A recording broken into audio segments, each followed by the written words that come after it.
100 NG இருந்துச்சுன்னா என்ன சொல்றாங்கன்னா, நீங்க இப்படியாக இந்த ட்ரையல்ல வந்து ஈடுபட்டவங்க எல்லாருமே இந்தப்பா இதான் வரலாறு படிச்சு வந்து குத்தலாம் இல்ல. இது எதுக்குமே ஒரு நல்ல ஊசி. இந்த ஊசி பக்தர்கள், மருந்து காதலர்கள், மாத்திரை நேசர்கள். ஆனா ஒரு காலகட்டத்தில் ஹியூமர்னா நகைச்சுவை கிடையாது. நிறைய திரவங்கள் மனித உடல்ல இருந்தாலும் மனித உடலை கட்டுப்படுத்தக்கூடியதா அவங்க கிட்டதான் பேட்டர்ன் இருக்கு. இதற்கு பெயர் தான் பெண்களுக்கு மகப்பேறு அறுவை சிகிச்சை பண்ணணுங்கிறதுக்காக தனது பாலின ரொம்ப முன்னேறிய சமூகம். 1937 வருஷத்துல உலகமே பார்க்க அவ்வளவு பேரை கொன்ன ஒரு மருந்தையே பாரிசாலன், மன்னர் மன்னன், மணியரசன் ஐயா, சித்தர் மூங்கிலடிகளார் போன்ற தலைச்சிறந்த ஆளுமைகள் பங்கு பெற்ற மாபெரும் சித்த மருத்துவ கருத்தரங்கம் நமது சென்னையில். இதோடைய முழு நிகழ்வையும் பார்க்க கீழே இருக்கிற பிளேலிஸ்டை பார்க்கவும். இந்த நிகழ்வை முன்னெடுத்தது தமிழ் சித்தரியல் அறக்கட்டளைக்கு உங்கள் ஆதரவை தாருங்கள். நீங்களும் மர்ம சிகிச்சையாளராக டிப்ளமா இன் வர்மா தெரப்பி மற்றும் அனைத்து தீராத வியாதிகளுக்கு மருத்துவம் சிகிச்சை பெற தொடர்பு கொள்ளவும் 6382857668. தமிழ் சித்தரியல் குருகுலம் மற்றும் அறக்கட்டளை. தனது நாணய ஆராய்ச்சியின் மூலம் காசு என்ற சொல்லுதான் பிற்காலத்துல கேஷா மாறுச்சு. அதுக்கு முழு முதற் காரணம் யாரு அப்படின்னு பாத்தீங்கன்னா திரு மன்னர் மன்னன் ஐயா அவர்கள் மட்டும்தான். அறிவும் அனுபவமும் இணைந்த ஆளுமை, தமிழ் மற்றும் சித்த மருத்துவத்தின் மதிப்பறிந்து தமிழன் பெருமையையும் சித்த மருத்துவத்தின் சிறப்பையும் தன் பேச்சாலும் பணியாலும் மக்களிடம் சிறப்பாக கொண்டு சேர்த்து வரும் மதிப்பிற்குரிய மன்னர் மன்னன் அவர்களை சிறப்புரையாற்ற மேடைக்கு வருமாறு அன்போடு அழைக்கிறோம்.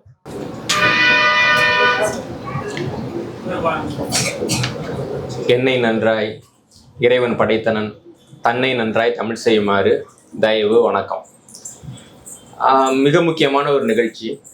கடந்த ஆண்டுலையும் பார்த்தீங்கன்னா நான் இந்த நிகழ்ச்சியில் கலந்துக்கிட்டேன். அப்போ வந்து சித்த மருத்துவம், ஆயுர்வேத மருத்துவம் அது தொடர்பாக நான் பேசினேன். இந்த ஆண்டு வந்து இவங்க நிகழ்ச்சி வந்து இன்னொரு நாளில் வந்து ஏற்பாடு செய்கிறதா இருந்தது.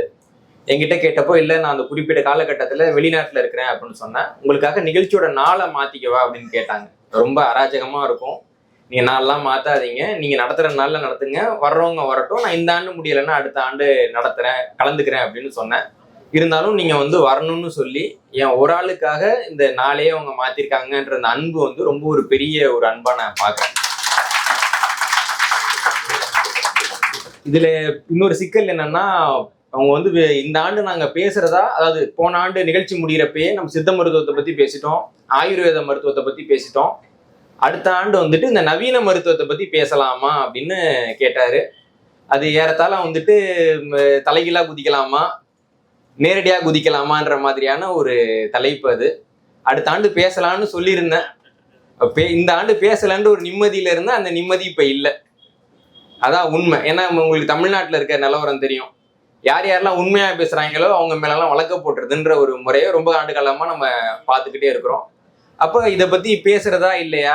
இன்னொன்று நம்மக்கிட்ட கெட்ட பழக்கம் என்னன்னா, ஒரு தலைப்பு எடுத்துட்டு அதில் இருக்க உண்மையை பேசி தொலைச்சிருவோம். அது வேற சில பேருக்கு ஆகாது இல்லைங்களா? இதில் வந்து கூட யார் பேச போகிறாங்க அப்படின்னு பார்த்தீங்கன்னா, அதாவது A1 A2 A3க்கு யாரை கூப்பிட்டுருக்காங்கன்னு பார்த்தீங்கன்னா, வழக்கம் போல சகோதரர் பாரிசாலன் அவர்களை கூப்பிட்டுருக்கிறாங்க. உள்ள ஐயா மணியரசன் அவர்கள் இருக்கிறாங்க, ஐயா மூங்கிலடிகள் ஐயா இருக்கிறாங்க. மொத்தத்தில் இன்னைக்கு ஒரு சம்பவத்தை பண்றதுன்னு முடிவு பண்ணிட்டோம். பண்றதை சிறப்பாக பண்ணிடுவோம் அப்படின்ட்டு. இந்த தலைப்புல பொதுவாக பார்த்தீங்கன்னா, ஆங்கில மருத்துவம்னா சிறந்ததும்பாங்க, அலோபதி மருந்துல வந்து அது இருக்கு இது இருக்கும்பாங்க. இந்த மாதிரி ஒரு மருத்துவ முறையே இல்லைன்னுலாம் பேசுவாங்க. ஆனா எங்கேயாவது இந்த அலோபதி மருத்துவர்கள் ஒரு மேடை போட்டு இந்த அலோபதி மருத்துவத்தோட வரலாறு பேசி யாராவது பார்த்துருக்கீங்களா?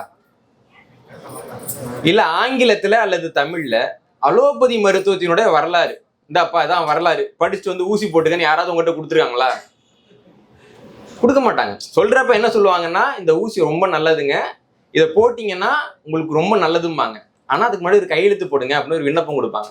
அந்த விண்ணப்பத்தில் எழுதியிருக்குன்னா, இந்த ஊசியை நான் உளமாற நேசித்து போட்டுக்கிறேன், இதுக்கப்புறம் நான் செத்தாலோ எனக்கு ஏதாவது நோய் வந்துச்சுனாலோ என் பரம்பரை நாசமா போனாலும் அதுக்கு நான் தான் பொறுப்பு அப்படின்னு எழுதியிருக்கும் இல்லைங்களா? அப்போ டாக்குமெண்டா கொடுக்குறப்ப பாத்தீங்கன்னா அவங்க ஒருபோதும் வந்துட்டு பொய் சொல்ல முடியாது. அதனால அவங்க டாக்குமெண்டே கொடுக்க மாட்டாங்க.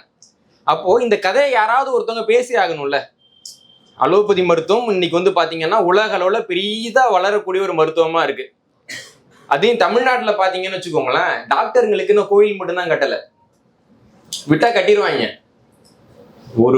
இந்த கொரோனாக்கு வந்து ஊசின்னு ஒண்ணு கொண்டு வந்தாங்க. கொரோனா வர்றப்பே கொஞ்சம் பேர் சொல்லிட்டாங்க இதுக்கு தடுப்பூசி வரணும் அப்படின்ட்டு. ஏன்டா கொரோனாக்கு முன்னாடி எவ்வளவோ நோய் வந்து ஊசியே கண்டுபிடிக்காம இருக்குடா. சளி பிடிக்குது, அதுக்கு இன்னைக்கு வரைக்கும் தடுப்பூசி கிடையாதுங்க. எல்லாருக்கும் சளி பிடிக்குது இல்லைங்க, சளி பிடிக்காத யாராவது இருக்கீங்களா? ஒரு தடுப்பூசி கண்டுபிடிச்சு குத்திட்டு நாளைல இருந்து எனக்கு சளி பிடிக்காதுன்னு சொல்ல வேண்டியதானே? கிடையாது. டெங்கு காய்ச்சல் வருது, நீங்க ஒரு ஆங்கில மருத்துவத்தை போறீங்க, என்ன தராங்க? டெங்கு காய்ச்சலுக்கு ஏதாவது ஆங்கில மருத்துவத்துல மருந்து இருக்கா? நிலவேம்பு கஷாயம் கொடுக்குறாங்க இல்லைங்களா? அப்ப டெங்கு காய்ச்சலுக்கு இன்னைக்கு வரைக்கும் ஆங்கில மருத்துவம் இல்லைல்ல, ஒரு ஊசி கண்டுபிடிச்சு டெங்குக்கு குத்த வேண்டியதானே? எய்ட்ஸ் நோய் வந்து ரொம்ப அதிகமா பரவுதுன்றாங்க. குறிப்பா பக்கத்துல இருக்க கர்நாடகாவில் பாத்தீங்கன்னா அதிகரிச்சிருக்குன்னு இப்ப போன வாரம் கூட ஒரு செய்தி வந்துச்சுங்க. அப்ப எய்ட்ஸுக்கு ஒரு தடுப்பூசி கண்டுபிடிச்சு எல்லாருக்கும் குத்த வேண்டியதானங்க? பெரிய பெரிய பணக்காரங்களுக்கு எல்லாம் இருக்குன்றாங்க இல்லைங்களா? ஒரு பெரிய தனி தீவுல என்னென்னமோ நடந்து யார் யாருக்கோ பரவி இருக்குன்றாங்க. எல்லாருக்கும் ஒரு ஊசி, அவன்கிட்ட இல்லாத காசா குத்தலாம்ல. இது எதுக்குமே ஒரு நல்ல ஊசி கண்டுபிடிக்க முடியாது. நான் கொரோனாவுக்கு மட்டும் வந்த உடனே அதுக்கு ஊசி கண்டுபிடிப்பேன்டா இல்லைங்களா? அதையும் நம்ம மக்கள் நம்பி ஒரு 65 வயசு ஆளு இந்த ஊசி நல்லா இருக்குன்ட்டு 10 ஊசிக்கு மேல போட்டிருக்காருங்க. ஒரு ஜெர்மன்காரன் 200 ஊசிக்கு மேல போட்டிருக்கான். அதான் கின்னஸ் ரெக்கார்டு. என்னன்னா ஊசி போட்டா நல்லா இருக்குங்க, இன்னும் 2 போடுங்க அப்படின்னு போட்டிருக்கிறான். அப்போ அந்த ஊசி மாத்திரனாலே அப்படியே காதலாகி கசிந்து கண்ணீர் மல்கி அதை சாப்பிடக்கூடிய ஒரு அறிவு கெட்ட கூட்டத்தை அவங்க உருவாக்கி வச்சிருக்கிறாங்க. எங்க ஊர்ல இது உண்மையிலே நடந்தது. ஒருத்தவங்களுக்கு நோய் வந்து அது குணமாகணும்னு சொல்லி மாத்திரை வாங்கியிருக்கிறாங்க. அந்த காலகட்டத்தில் நான் சொல்றது 10 ஆண்டுக்கு முன்னாடி 2000 ரூபாய்க்கு மாத்திரை வாங்கிட்டாங்க. டாக்டர் வந்து கேட்டிருக்கிறாங்க, இவங்க எதுக்கு இந்த மாத்திரை எல்லாம் கொடுக்குறீங்கன்றப்போ, உங்களுக்கு நோய் வந்துட்டுன்னு சொன்னா அவங்க கொஞ்சம் வருத்தப்படுவாங்களேன்னு டாக்டர்னு சொல்லியிருக்காருன்னா, இதெல்லாம் சத்து மாத்திரைங்க, இதெல்லாம் சாப்பிட்டீங்கன்னா ரொம்ப சத்தா இருக்குன்னு சொல்லியிருக்காங்க. ஒரு நாள் உங்க பையன் வந்துட்டு உனக்கு குணமாயிட்டுமா, தலைவலி குணமாயிட்டு, அப்புறம் தலைவலி மாத்திரை எதுக்குன்னு அது வேணான்றப்ப அந்த அம்மா என்ன பண்றாங்கன்னா அந்த மாத்திரை எல்லாம் எடுத்து ஒழிச்சு வச்சுக்கிறாங்க. ஒழிச்சு வச்சுட்டு டெய்லி 2 சத்து மாத்திரை சாப்பிட்றாங்க. ஒரு நாள் வெளியூர் போகணும், அப்ப சத்து மாத்திரையை வந்து அடிக்கடி மறைவா போட முடியாது இல்லைங்களா? மொத்தமா தூக்கி 10 மாத்திரை போடுறாங்க. அப்புறம் அவங்களுக்கு தூக்கி ஹாஸ்பிட்டல்ல போட்டாங்க. நான் சின்ன வயசுலயே பார்த்திருக்கேன். அப்போ இந்த ஊசி பக்தர்கள், மருந்து காதலர்கள், மாத்திரை நேசர்கள் நிறைந்த ஒரு சமூகத்துல இன்னைக்கு நம்ம வாழ்ந்துகிட்டு இருக்கோம். ஆனா இப்படி வந்து நேசிக்கிறீங்களா அந்த அலோபதி மருத்துவத்தை? அந்த மருத்துவத்துக்கு ஒரு வரலாறுன்னு ஒண்ணு இருக்கும்ல, எல்லாத்துக்கும் ஒரு வரலாறு இருக்கும்லங்க. வரலாறு இல்லாம எப்படி அப்படியே திடீர்னு முளைச்சு வந்துட்டா? அதுக்கு ஒரு வரலாறு இருக்குல்ல. அந்த வரலாறை சொல்லுன்னா இவங்கள யாருக்குமே அந்த வரலாறு தெரியாது. இவர்கள் அலோபதியினுடைய வரலாறு தெரியாத அலோபதி தற்குறிகள், அவ்வளவுதான் அவனுங்கெல்லாம். ஆனா பாத்தீங்கன்னா ஒரு அப்படியே மருத்துவத்தை இவங்க தான் கண்டுபிடிச்ச மாதிரி பேசுவானுங்க. இவங்கெல்லாம் ரொம்ப தப்பா பேசுறாங்க நவீன மருத்துவத்தை. அப்ப நீ சரியா பேச வேண்டியதானே? இவன் பண்றது தப்பு, இவன் பண்றது தப்பு, இவன் பண்றது தப்புன்னு சொல்ல தெரிஞ்ச உனக்கு நான் பண்றது சரின்னு சொல்றதுக்கே வரமாட்டேங்குது. சான்றுகள் வச்சு பேசலாம் இல்லைங்களா? இந்த முறையில நாங்க பண்றோம், இதுதான் மருத்துவம். இந்த ஊசி இருக்கு இல்லைங்களா, இந்த ஊசி இப்படிதான் வேலை பார்க்கும், விலைக்கு சொல்லிட்டு அப்புறமா ஊசி போட வான்னு கூப்பிட. ஏன் அதை பண்ண மாட்டேன்றீங்கன்னா, இவங்களுடைய திட்டம் என்னன்னா, இவங்க யாருன்னு கடைசி வரைக்கும் சொல்ல மாட்டாங்க. அது தப்பா இருக்கு, இது தப்பா இருக்கு, இது தப்பா இருக்குன்னு சொல்லி அதன் மூலமாக ஒரு சந்தையை பிடித்து வளரக்கூடிய ஒரு கூட்டமாகத்தான் இந்த அலோபதி கூட்டம் அல்லது நவீன மருத்துவ கூட்டம்னு இருக்கு. இப்போ இந்த அலோபதி மருத்துவத்துக்கு வரலாறுன்னு ஒண்ணு லேசாவது இருக்கும்ல. ஏன்னா அவங்க நம்மகிட்ட சொல்றாங்களோ இல்லையோ, வரலாறுன்னு ஒண்ணு இருந்து ஆகணும்ல. அப்ப அந்த வரலாறை வந்துட்டு மற்ற மருத்துவர்கள் எங்கேருந்து ஆரம்பிக்கிறாங்க அப்படின்னு பாத்தீங்கன்னா, அந்த அலோபதி மருத்துவர்கள் கிரேக்கத்திலேருந்து ஆரம்பிப்பாங்க. தமிழ்நாட்டிலேயே கொஞ்சம் பேர் இருக்காங்க, ஏதாவது ஒரு பிரச்சனைனா கிரேக்கத்தை பத்தி பேசிட்டு இருப்பாங்க. ஏன்னா இப்ப தமிழர் நாகரிகத்துல இருந்து கீழடியில வந்துட்டு எனக்கு பானை ஓடு கிடைச்சிருக்குன்னா கிரேக்கத்திலே, ரோமானியத்திலே, ஏன்டா உன் ஊர் ஆந்திராவிலேன்னு சொல்ல வேண்டியது தானே? அதுதான் ஒண்ணும் இல்லையே, அதனால கிரேக்கத்திலே. இதே மாதிரி நீங்க வந்துட்டு ஐரோப்பாவில் இருக்கட்டும் அல்லது அமெரிக்காவில் இருக்கட்டும், ஏதாவது ஒன்று பேச போறீங்கன்னா கிரேக்கத்திலே என்ன ஆரம்பிப்பாங்க. என்ன காரணம்னா அவங்களுக்கு சொந்த வரலாறு கிடையாது. கிரேக்கத்தில இருந்து தான் அவங்க வரலாற்றை வந்து எடுக்கிறாங்க. இந்த கிரேக்க நாகரிகம், கிரேக்க வரலாறு, கிரேக்க பண்பாடுன்னு ஒண்ணு பாக்குறோம் இல்லைங்களா, அது எல்லாமே ஈஜியன் தீவு அப்படிங்கிற ஒரு பகுதியிலேருந்து தோன்றின நாகரிகம் தான். அதுக்கு முன்னாடி கிரேக்கத்துல வந்துட்டு நிலம் இருந்தது, மக்கள் இருந்தார்கள். ஆனால் நாகரிகமோ பண்பாடோ அறிவு வளர்ச்சியோ பெருசா இல்லை. அப்ப இந்த ஈஜியன் தீவுல முதல்ல ஒரு நாகரிகம் தோன்றுது. அந்த நாகரிகத்துக்கு மினோவன் நாகரிகம் அப்படின்னு பேரு, மினோவன் கல்ச்சர் அப்படின்னு சொல்லி நீங்க கூகுள்ல பாத்தீங்கன்னாலே இருக்கும். அந்த மினோவ நாகரிகத்துல நம்ம கவனிக்க வேண்டிய ஒரு செய்தி என்னன்னா, நம்ம ஊர்ல நம்ம பெண்கள் எப்படி வந்துட்டு பாவாடை தாவணி போட்டிருப்பாங்களோ ஏறத்தாழ அதற்கு இணையான உடை வந்துட்டு அந்த மினோவ நாகரிகத்தை சேர்ந்த மக்கள் வந்து அணிந்திருந்தார்கள். மினோவ நாகரிக ஓவியங்கள்ல போர் தொடர்பான ஓவியங்களே கிடையாது. மக்கள் எப்படி வாழ்க்கையை வாழ்றாங்க, எப்படி இயற்கையை ரசிக்கிறாங்க, எப்படி இயற்கையோடு வாழ்றாங்கன்ற ஓவியங்கள் நிறைய இருக்கும். அதனால ஐயா ஒரிசாபால் அவர்கள் மினோவ நாகரிகத்தை மீனவன் நாகரிகம்ன்ற பெயரால் அழைப்பார். அந்த அளவுக்கு தமிழக நாகரிகத்தினோட ரொம்ப ஒரு ஏய்ந்து போகக்கூடிய ஒரு நாகரிகமாக மினோவன் நாகரிகம்னு ஒரு நாகரிகம் இருந்தது. அந்த மினோவ நாகரிகத்தை கிரேக்க மக்கள்லாம் காப்பி அடிச்சு தான் கிரேக்க நாகரிகம் அப்படிங்கிற ஒரு நாகரிகமே வந்து பெரிய அளவுல உருவாச்சு. இந்த மினோவ நாகரிகத்தினுடைய இறுதியில தான் வந்துட்டு இப்ப இருக்கக்கூடிய மருத்துவ முறைக்கான ஒரு தொடக்கம் அப்படின்னுன்றது நிகழ்து. என்ன நிகழ்துன்னு பாத்தீங்கன்னா, இப்போ வந்துட்டு ஹியூமர் அப்படின்னு ஒரு வார்த்தை இருக்கு. ஹியூமர்னா என்னங்க?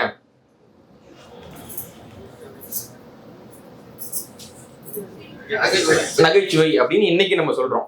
ஆனா ஒரு காலகட்டத்தில் ஹியூமர்னா நகைச்சுவை கிடையாது. கிரேக்க மொழியில ஹியூமர் அப்படின்னா சாறு அப்படின்னு அர்த்தம். பழச்சாறு அப்படின்னு சொல்றோம் இல்லைங்களா, ஜூஸ்னு சொல்றோம் இல்லைங்களா, ஜூஸுக்கு இணையான ஒரு கிரேக்க சொல் தான் ஹியூமர்.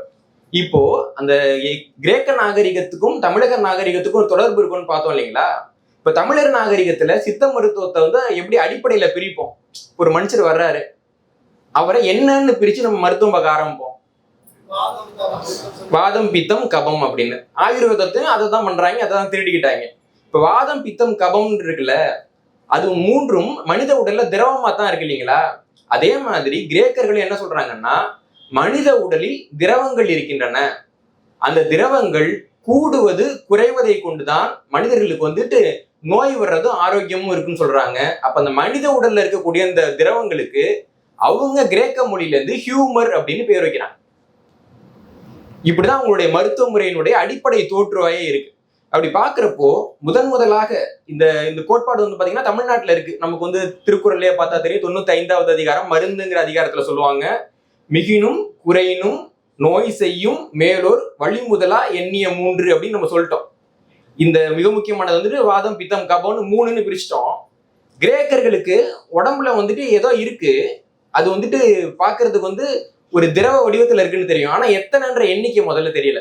அப்ப என்ன ஆகுதுன்னா, கிமு 6வது நூற்றாண்டுல அல்க்மீன் ஆஃப் கோர்டன் அப்படிங்கிறவர் என்ன சொல்றாருன்னா, மனித உடல்ல நிறைய திரவங்கள் இருக்கு அப்படின்ட்டு அந்த திரவங்களுக்கு ஒரு பட்டியல் போட்டு அதை வந்துட்டு முடிக்காம விட்டுறாரு. என்ன சொல்றாருன்னா, நான் அந்த பட்டியல கொடுத்தது போகவும் இன்னும் நிறைய இருக்கலாம்.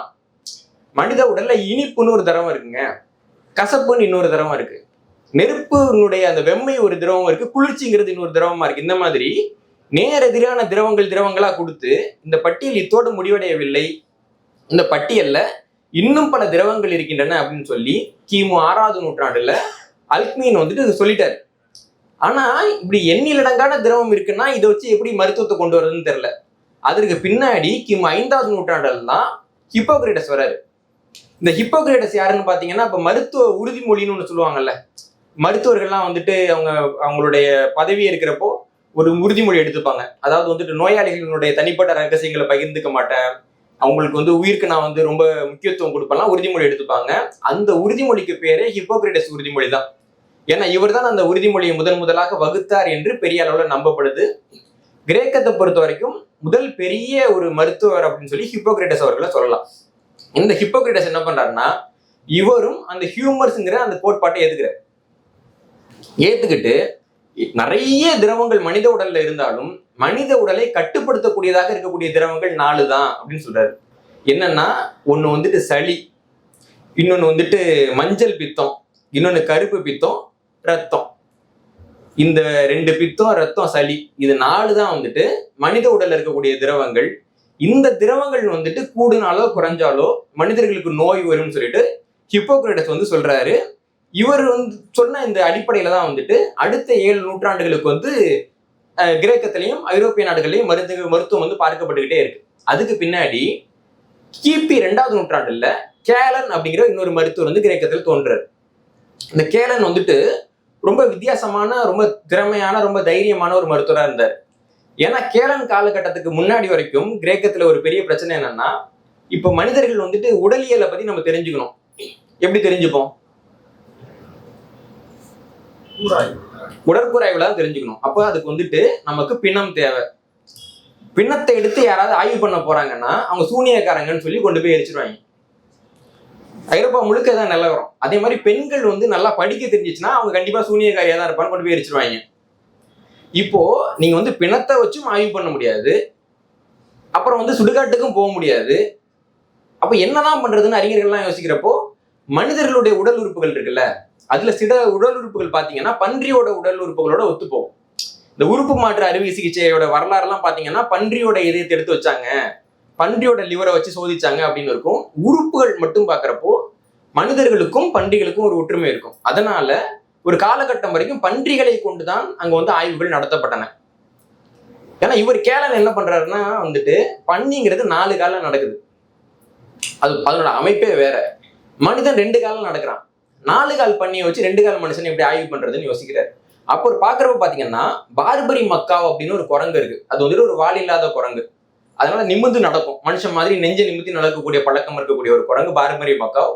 அப்ப அந்த பார்பரி மக்காவ் குரங்கை வச்சு அறுத்து மனித உடலினுடைய அமைப்பு எப்படி இருக்குன்னு அவர் வந்துட்டு ஆய்வு பண்ணி தெரிஞ்சுக்கிறார். அப்போ அவரோட ஆய்வகம் வச்சிருக்காரு. பார்பரி மக்காவ் கொஞ்சம் பெரிய குரங்கு. இப்போ ஆய்வகத்தை வச்சு ஆய்வு பண்றதுக்கு சின்ன குரங்கு ஒண்ணு வேணும்ன்றதுனால சீரியஸ் மக்காவ்னு இன்னொரு குரங்கு இருக்கு, இந்த ரீசஸ் மக்காவ்.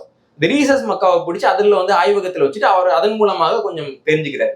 அவர் மருத்துவம் பத்தி நிறைய தெரிஞ்சுக்கிட்டே வர்றப்ப என்ன ஆகுதுன்னா, அப்ப இந்த ஒரு கிளாடியேட்டர்னு சொல்லுவாங்க இல்லைங்களா, போர் புரியக்கூடிய வீரர்கள், அவங்கள நிறைய பேர் வந்து வெட்டுப்பட்டுலாம் வந்துருவாங்க. அவங்க எப்படியாவது காப்பாற்றணும்னு அரசாங்கம் சொல்லும், ஏன்னா அவங்க தலைக்கு ஒரு பெரிய விலை இருக்கு. ஆனா இவங்களுக்கு வந்து யார் மருத்துவம் பார்க்கறது, யார் இவங்களை உயிரை காப்பாத்துறதுன்னு வர்றப்போ ஒரு தலைமை மருத்துவர் நியமனத்துக்கான ஒரு தேர்வு நடக்குது. அப்ப எல்லாரும் வந்து எனக்கு மருத்துவத்துறையில 20 ஆண்டு அனுபவம் இருக்கு, 30 ஆண்டு அனுபவம்லாம் இருக்குன்னு சொல்றப்ப கேலன் உள்ள வர்றாரு. அவருக்கு பெரிய அளவுல அனுபவம் இல்லை. ஆனா அவர் என்ன பண்றாருன்னா ஒரு குரங்கை கூட்டிட்டு வர்றாரு, ஒரு கத்தி எடுக்கிறாரு, குரங்கோட வயித்தை அறுக்கிறாரு, குடல் வெளில வந்துடுது. அங்க இருந்து எல்லா மருத்துவரையும் பார்த்து, இங்க இருக்க யாராவது ஒரு மருத்துவர் இந்த குரங்குக்கு சரியா ஒரு அறுவை சிகிச்சை பண்ணி காப்பாத்திட்டீங்கன்னா நான் போயிடுறேன், இல்லைன்னா நான் தான் தலைமை மருத்துவர், நான் அந்த குரங்கை காப்பாத்துறேன், நீங்க எல்லாம் போயிடுங்க அப்படின்றாரு. அங்க போட்டியில வந்து வேற யாராலையும் அந்த குரங்குக்கு வந்து அறுவை சிகிச்சை பண்ண முடியல, கேலன் அந்த அறுவை சிகிச்சை பண்றாரு. இப்படியாக அந்த நாட்டினுடைய ஒரு தலைமை மருத்துவர், இந்த கிளாடியேட்டர்களுக்கு அறுவை சிகிச்சை செய்யக்கூடிய, சிகிச்சை கொடுக்கக்கூடிய ஒரு தலைமை மருத்துவங்கிற இடத்துக்கு கேலன் வந்து வந்துடுறாரு. அதனாலதான் கேலன் வந்து மிக முக்கியமான நபராக வரலாற்றால் பார்க்கப்படுகிறார். இப்ப இந்த கேலன் பண்ணதுல எல்லாமே சரியா அப்படின்னு பாத்தீங்கன்னா கிடையாது. ஏன்னா இப்போ வந்துட்டு குரங்கை வச்சு ஒரு ஆய்வு பண்றப்ப என்ன நடக்குதுன்னா, குரங்கை பார்த்துட்டு குரங்கோட கல்லீரல்ல 5 பிரிவு இருக்கு. மனிதனுடைய இதயத்துல 4 பிரிவு இருக்கிற மாதிரி குரங்கு கல்லீரல்ல வந்து 5 பிரிவு இருக்கு. இவர் என்ன எழுதுறாருன்னா மனித கல்லீரலில் 5 பிரிவு இருக்குன்னு எழுதி வச்சிருக்காரு. அடுத்த 1000 வருஷத்துக்கு அதுதான் பாடம். அப்புறமா எடுத்து பார்த்தா மனிதனோட கல்லீரல்ல 4 பிரிவு தான் இருக்கு. அப்போ அதை சொல்லுவாங்க, இல்லாட்டி கடைசி வரைக்கும் யாருமே மூஞ்ச கழிவு பார்க்கலையாடா அப்படின்னு. இப்படியாக கேலன் எழுதின விதிகள்ல வந்துட்டு சில விதிகள் வந்து 1400 ஆண்டுகள் கடைபிடிக்கப்பட்டன, சில விதிகள் 1200 ஆண்டுகள் கடைபிடிக்கப்பட்டன, சில விதிகள் 1000 ஆண்டுகள் கடைபிடிக்கப்பட்டன. இப்படி கேலன் சொல்லிட்டாருன்னா அதை நம்பிடணும், வெள்ளையா இருக்கும் பொய் சொல்ல மாட்டான் அப்படின்னு. ஐரோப்பாவுல பெரிய அளவுல நம்பப்பட்டவராக கேலன் என்ற மருத்துவர் இருந்தார். இந்த மருத்துவர் என்ன பண்றாருன்னா அந்த ஹியூமர்ஸ்ங்கிற கோட்பாட்டை எடுத்துக்கிறார். ஹியூமர்ஸ்ங்கிற கோட்பாட்டுன்னு உண்மைதானே எடுத்துக்கிறாரு. அந்த கோட்பாட்டுல இருந்த இன்னொரு கோணத்தை ஒரு மிக முக்கியமான கோணமா கொண்டு வர்றாரு. என்னன்னா ஒரு மனிதனுக்கு வந்துட்டு நோய் வருமா இல்லையாங்கிறத மட்டும் அந்த ஹியூமர்ஸ் முடிவு பண்றது இல்லைங்க, ஒரு மனிதனுடைய குணம் என்னவாக இருக்கும். உதாரணத்துக்கு யாராவது ஒருத்தவங்க வந்துட்டு ரொம்ப திமிரா நடந்துக்கிறாங்கன்னு வச்சுக்கோங்களேன், நம்ம என்ன சொல்றோம், கொழுப்பு பிடிச்சிருக்கான் பாரு, கொழுப்புக்கும் திமிருக்கும் என்னங்க தொடர்பு? பெருசா தொடர்பு இல்லை. ஆனா உடல் உழைப்பு குறைக்கிறப்போ நமக்கு கொழுப்பு ஏற்படுது. அப்ப உடல் உழைப்பு குறைவா இருக்கிறவன் அடுத்தவனை வந்து அதட்டுவான்ற ஒரு மனநிலை அடிப்படையில நம்ம வந்து கொழுப்பை வந்து திமிருன்னு புரிஞ்சுக்கிறோம் இல்லைங்களா. அந்த மாதிரி கேலன் ஒரு கோட்பாட்டை உருவாக்குறாரு. அதை ஏற்கனவே இந்த கோட்பாடு தான் இவர் வந்து வலுப்படுத்துறாரு. என்ன சொல்றாருன்னா இந்த ஹியூமர்ஸ்ன்ற அந்த 4 திரவங்கள் இருக்கு இல்லைங்களா, அந்த திரவங்கள் வந்து அதிகரிக்கிறப்போ ஒவ்வொரு மனிதருக்கும் ஒரு குணம் அதிகரிக்கிறது அப்படின்னு சொல்றாரு. அவர் பிரிச்ச பிரிவுபடி பாத்தீங்கன்னா உடல்ல ரத்தம் அதிகமா இருக்கிறாங்கல்ல அவங்களுக்கு வந்து சாங்குயின் அப்படின்னு பேர் வைக்கிறாரு. இந்த சாங்குயின் என்று சொல்லக்கூடிய மக்கள் எப்படி இருப்பாங்கன்னா எக்ஸ்ட்ரோவர்ட்னு சொல்லுவாங்க, வெளிமுகமான மனிதர்கள், நல்லா பார்க்க குதூகலமா இருப்பாங்க, யாராவது பேசுனீங்கன்னா உடனே சேர்ந்துப்பாங்க. ஒரு 5 பேர் சேர்ந்து வந்து வாழ்கன்னா 6வது ஆளா இவனும் வாழ்கம்மா, சோசியல் அனிமலா இருப்பாங்க, சாங்குயின் அப்படின்னு பிரிக்கிறாரு. அதுக்கு அடுத்தது மஞ்சள் பித்தம் வந்து அதிகமா இருக்கக்கூடியவங்கள கோலரிக் அப்படின்னு பிரிக்கிறாரு. அதாவது வந்துட்டு ஆற்றல் மிக்கவங்களா இருப்பாங்க, ஆர்வம் மிக்கவங்களா இருப்பாங்க, கவர்ச்சி மிக்கவங்களா இருப்பாங்க. இந்த திரைத்துறையில இருக்கக்கூடியவர்கள், அப்புறம் வந்து கலைத்துறையில இருக்கக்கூடியவர்கள், பார்த்தோன்னே ஈர்க்கக்கூடிய நபர்களா இருப்பாங்க இல்லைங்களா, அவங்கெல்லாம் வந்துட்டு மஞ்சள் பித்தம் இருக்கக்கூடிய கோலரிக் பிரிவை சேர்ந்தவங்க அப்படின்னு பிரிக்கிறாரு. அதுக்கு அடுத்ததா கருப்பு பித்தம். இந்த கருப்பு பித்தம் இருக்கவங்களுக்கு இவர் வச்ச பேர் என்னன்னா மெலோன்கலிக். இப்ப சொல்லுவாங்கல்ல, பாட்டுல எனக்கு மெலோன்கலிக்கான சாங்னா ரொம்ப பிடிக்கும் அப்படின்னா சோக பாடல்கள்லாம் பிடிக்கும் அப்படின்னு அர்த்தம். இதுவும் வந்து கிரேக்க சொல் தான், இன்னைக்கு நம்ம ஆங்கிலத்திலேயே அதை பயன்படுத்திட்டு இருக்கோம்.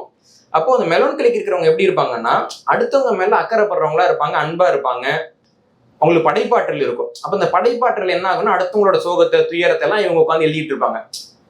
ஏதோ ஒருத்தவங்க பக்கத்து தெருவில் இறந்து போயிருப்பாங்க, அவங்க வீட்டு ஆளுங்களே அமைதியா உட்காந்துருவாங்க, இவர் வந்து அவ்வளவு பெரிய இழப்பு தெரியுமா அப்படின்னு எழுதிட்டு இருப்பாங்க இல்லைங்களா. இவங்கெல்லாம் வந்துட்டு மெலோன்கலிக் பிரிவுல வந்துட்டு சேர்த்தாங்க. அதுக்கு அடுத்ததாக சளி அதிகமா இருக்கக்கூடியவங்கள பிளக்மேட்டிக் அப்படின்ற ஒரு பிரிவுல பிரிச்சாரு.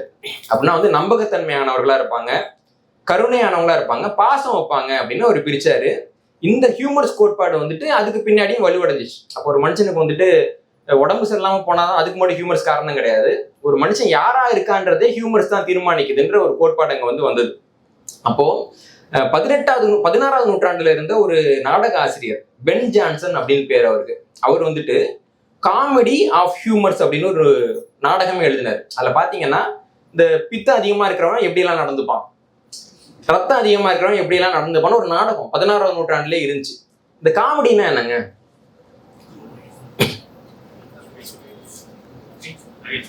அதையும் இப்ப நகைச்சுவைன்னா நம்ம புரிஞ்சுக்கிறோம். இப்ப நாடகங்கள் இருக்குல்ல, நாடகங்கள்ல வந்துட்டு இன்பவியல் நாடகம், துன்பவியல் நாடகம்னு ரெண்டா பிரிப்பாங்க. சீனாவுல பெரும்பாலான நாடகங்கள் வந்து துன்பவியல் நாடகங்கள். கடைசியில பாத்தீங்கன்னா எல்லாம் முடிஞ்சு போறப்போ சீனா படம்லாம் பாத்தீங்கன்னா கடைசியா வந்து கதாநாயகன் யாராவது டக்குன்னு சுட்டுருவாங்க, இல்ல கதாநாயகி மேல அம்பு பாஞ்சு ரெண்டு செத்து போயிடுவாங்க. சீனால இருக்கலாம் ஆஹா எவ்வளவு நல்லா இருக்குன்னு கை தட்டுவாங்க. ஏன்னா சீன நாடக மரபுன்றது பாத்தீங்கன்னா துன்பவியல் நாடகமாவே வரும்.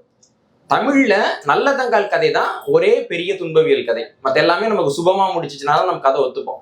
வசன மாளிகைன்னு ஒரு படம் எடுத்தாங்க, நம்மளாம் ஓட விட்டோமா, அது எப்படி கதாநாயகன் சாகலான்னு தியேட்டர் கிழிச்சானுங்க. அப்புறம் வேற வழி இல்லாம ஒரு டாக்டர் வராரு, கதாநாயகனை பொழைச்சிட்டாருன்னு அதே படம் 150 நாள் ஓடிச்சு. அப்போ நம்ம ஊருக்கு என்னன்னா இந்த இன்பவியல் முடிவு தான் பிடிக்கும், துன்பவியல் முடிவு பிடிக்காது, நம்ம இயல்பு. அப்போ நாடகம் எழுதுறப்போ இந்த இன்பவியல் முடிவோட முடியக்கூடிய நாடகங்கள் இருக்கு இல்லைங்களா, அந்த நாடகங்களுக்கு காமெடி அப்படின்னு பேர். இன்பம் காமெடி அப்படின்றது காலப்போக்குல நகைச்சுவை காமெடின்னு மாறிடுச்சு. மொத்தத்துல பாத்தீங்கன்னா ஹியூமர்ஸ் அப்படின்னாலும் காமெடி கிடையாது, காமெடினாலும் காமெடி கிடையாது. ஆனா காலப்போக்குல மொழியெல்லாம் இருக்கக்கூடிய சிக்கல்கள் இதெல்லாம் அப்படியே பின்னாடி வந்து மாறி வந்துச்சுன்னு நம்ம பாக்குறோம். அப்படியாக இவர் இந்த இதை உருவாக்குனாரு. இப்ப நமக்கு ஒரு கேள்வி வருது, 4 திரவம் இருக்குங்க, அந்த 4 திரவத்தால ஒருத்தவனுக்கு குணாதிசயம் இப்படிதான் இருக்குன்னா நம்ம குணத்தை போய் மாத்த முடியுமா? மாத்த முடியாது. ஆனா இந்த 4 திரவத்துல ஏதோ ஒண்ணு அதிகரிச்சு நோய் வருது இல்ல, அப்ப நோயை மாத்தணும்னா என்ன பண்றதுன்றப்போ 2 விதமா அவங்க சொல்றாங்க. ஒண்ணு, அதற்கு எதிரான திரவத்தை செலுத்துறது, அப்ப அது சமநிலைக்கு வரும். இல்லாட்டி எந்த திரவம் அதிகமா இருக்குதோ அதை குறைக்கிறது அப்படின்றாங்க. இப்போ எந்த திரவம் அதிகரிச்சிருக்கு எந்த திரவம் குறைச்சலா இருக்குன்றதை எப்படி கண்டுபிடிக்கிறதுன்றப்போ அதுக்கு அவங்க ஒரு ஃபார்முலா சொல்றாங்க. என்ன சொல்றாங்கன்னா, மனிதனுடைய இந்த உடல் வெப்பநிலையையும் தோல் எப்படி இருக்குன்றதையும் வச்சு அவங்களுக்கு வந்து எந்த திரவம் அப்ப அதிகரிச்சிருக்குன்னு கண்டுபிடிக்கலாம் அப்படின்ற ஒரு சூத்திரத்தை வந்துட்டு சொல்றாங்க. அந்த சூத்திரம் பாத்தீங்கன்னா, மனித உடல் வெப்பமா இருக்கு, அதே சமயம் அதுல ஈரப்பதமாவும் இருக்கு. வெப்பமா இருக்கு ஈரப்பதமாவும் இருக்கு அப்படின்னா அதுக்கு வந்து ரத்த அதிகரிப்பு தான் காரணம் அப்படின்றாங்க. மனித உடல் குளிர்ச்சியா இருக்கு ஈரப்பதமாவும் இருக்குன்னா அதுக்கு வந்துட்டு சளிதான் காரணம் அப்படின்றாங்க. மனித உடல் சூடா இருக்கு வறண்டு போய் இருக்குன்னா அதுக்கு வந்துட்டு மஞ்சள் பித்த அதிகரிப்பு காரணம்ன்றாங்க. மனித உடல் குளிர்ச்சியா இருக்கு வறண்டு இருக்கு அப்படின்னா அதுக்கு கருப்பு பித்த அதிகரிப்பு தான் காரணம் அப்படின்றாங்க. அப்புறம் ரத்தத்துக்கு கருப்பு பித்தம் எதிரானதுன்றாங்க, சளிக்கு மஞ்சள் பித்தம் எதிரானதுன்றாங்க. அப்போ ஒண்ணை வந்து இன்னொன்னு வச்சு கட்டுப்படுத்த முடியும் அப்படின்னு பிரிக்கிறாங்க. இப்படியாகத்தான் வந்து நோயினுடைய சிகிச்சைங்கிறது கேளங்காலம் வரைக்கும் இருந்தது. இதுல என்ன சிக்கல்னா, இப்போ ஒரு நபர் இருக்கிறாரு, அவருக்கு வந்துட்டு சளி பிடிச்சி கொஞ்சம் பிரச்சனையாகுதுன்னு வச்சுக்கோங்களேன், ஒரு காய்ச்சல் மாதிரி இருக்குன்னு வச்சுக்கோங்களேன். அப்போ காய்ச்சல் வந்தவங்களுக்கு வந்துட்டு உடல் எப்படி இருக்கும்? சூடா இருக்கும். அப்ப தொட்டு பாத்தீங்கன்னா உடம்பு வந்து வறண்டு இருக்குமா இல்ல ஈரப்பதமா இருக்குமா? அப்போ ஒரு மனுஷனுக்கு வந்து உடல் வெப்பமா இருந்து ஈரப்பதமாவும் இருந்துச்சுன்னா இவங்களுடைய விதிமுறைப்படி அதுக்கு காரணம் ரத்த அதிகரிப்பு. சில மருத்துவர்கள் என்ன பண்ணாங்கன்னா, ரத்தத்தை வந்துட்டு கருப்பு பித்தத்தை வச்சு சரி பண்ணலாம் அப்படின்னு பண்ணாங்க. சில மருத்துவர்கள் வந்து ஷார்ட்கட் யோசிப்பாங்கல்ல, நம்ம ஊர்லயே கைராசி டாக்டர்னு சில பேர் இருப்பாங்க. நான் போனேங்க, ஒரு மாத்திரை கொடுத்தாரு, அப்படியே குணமாயிட்டுங்க, ரொம்ப நல்ல டாக்டருமாங்க. அவங்க தான் மோசமான டாக்டர். ஏன்னா ஒரு நல்ல மருத்துவர் என்ன பண்ணணும்னா, நீங்க போறப்போ உங்களுடைய உடம்புல இருக்கக்கூடிய நோய் எதிர்ப்பு சக்தியை தூண்ட முடியுமான்னு முதல்ல பார்க்கணும்.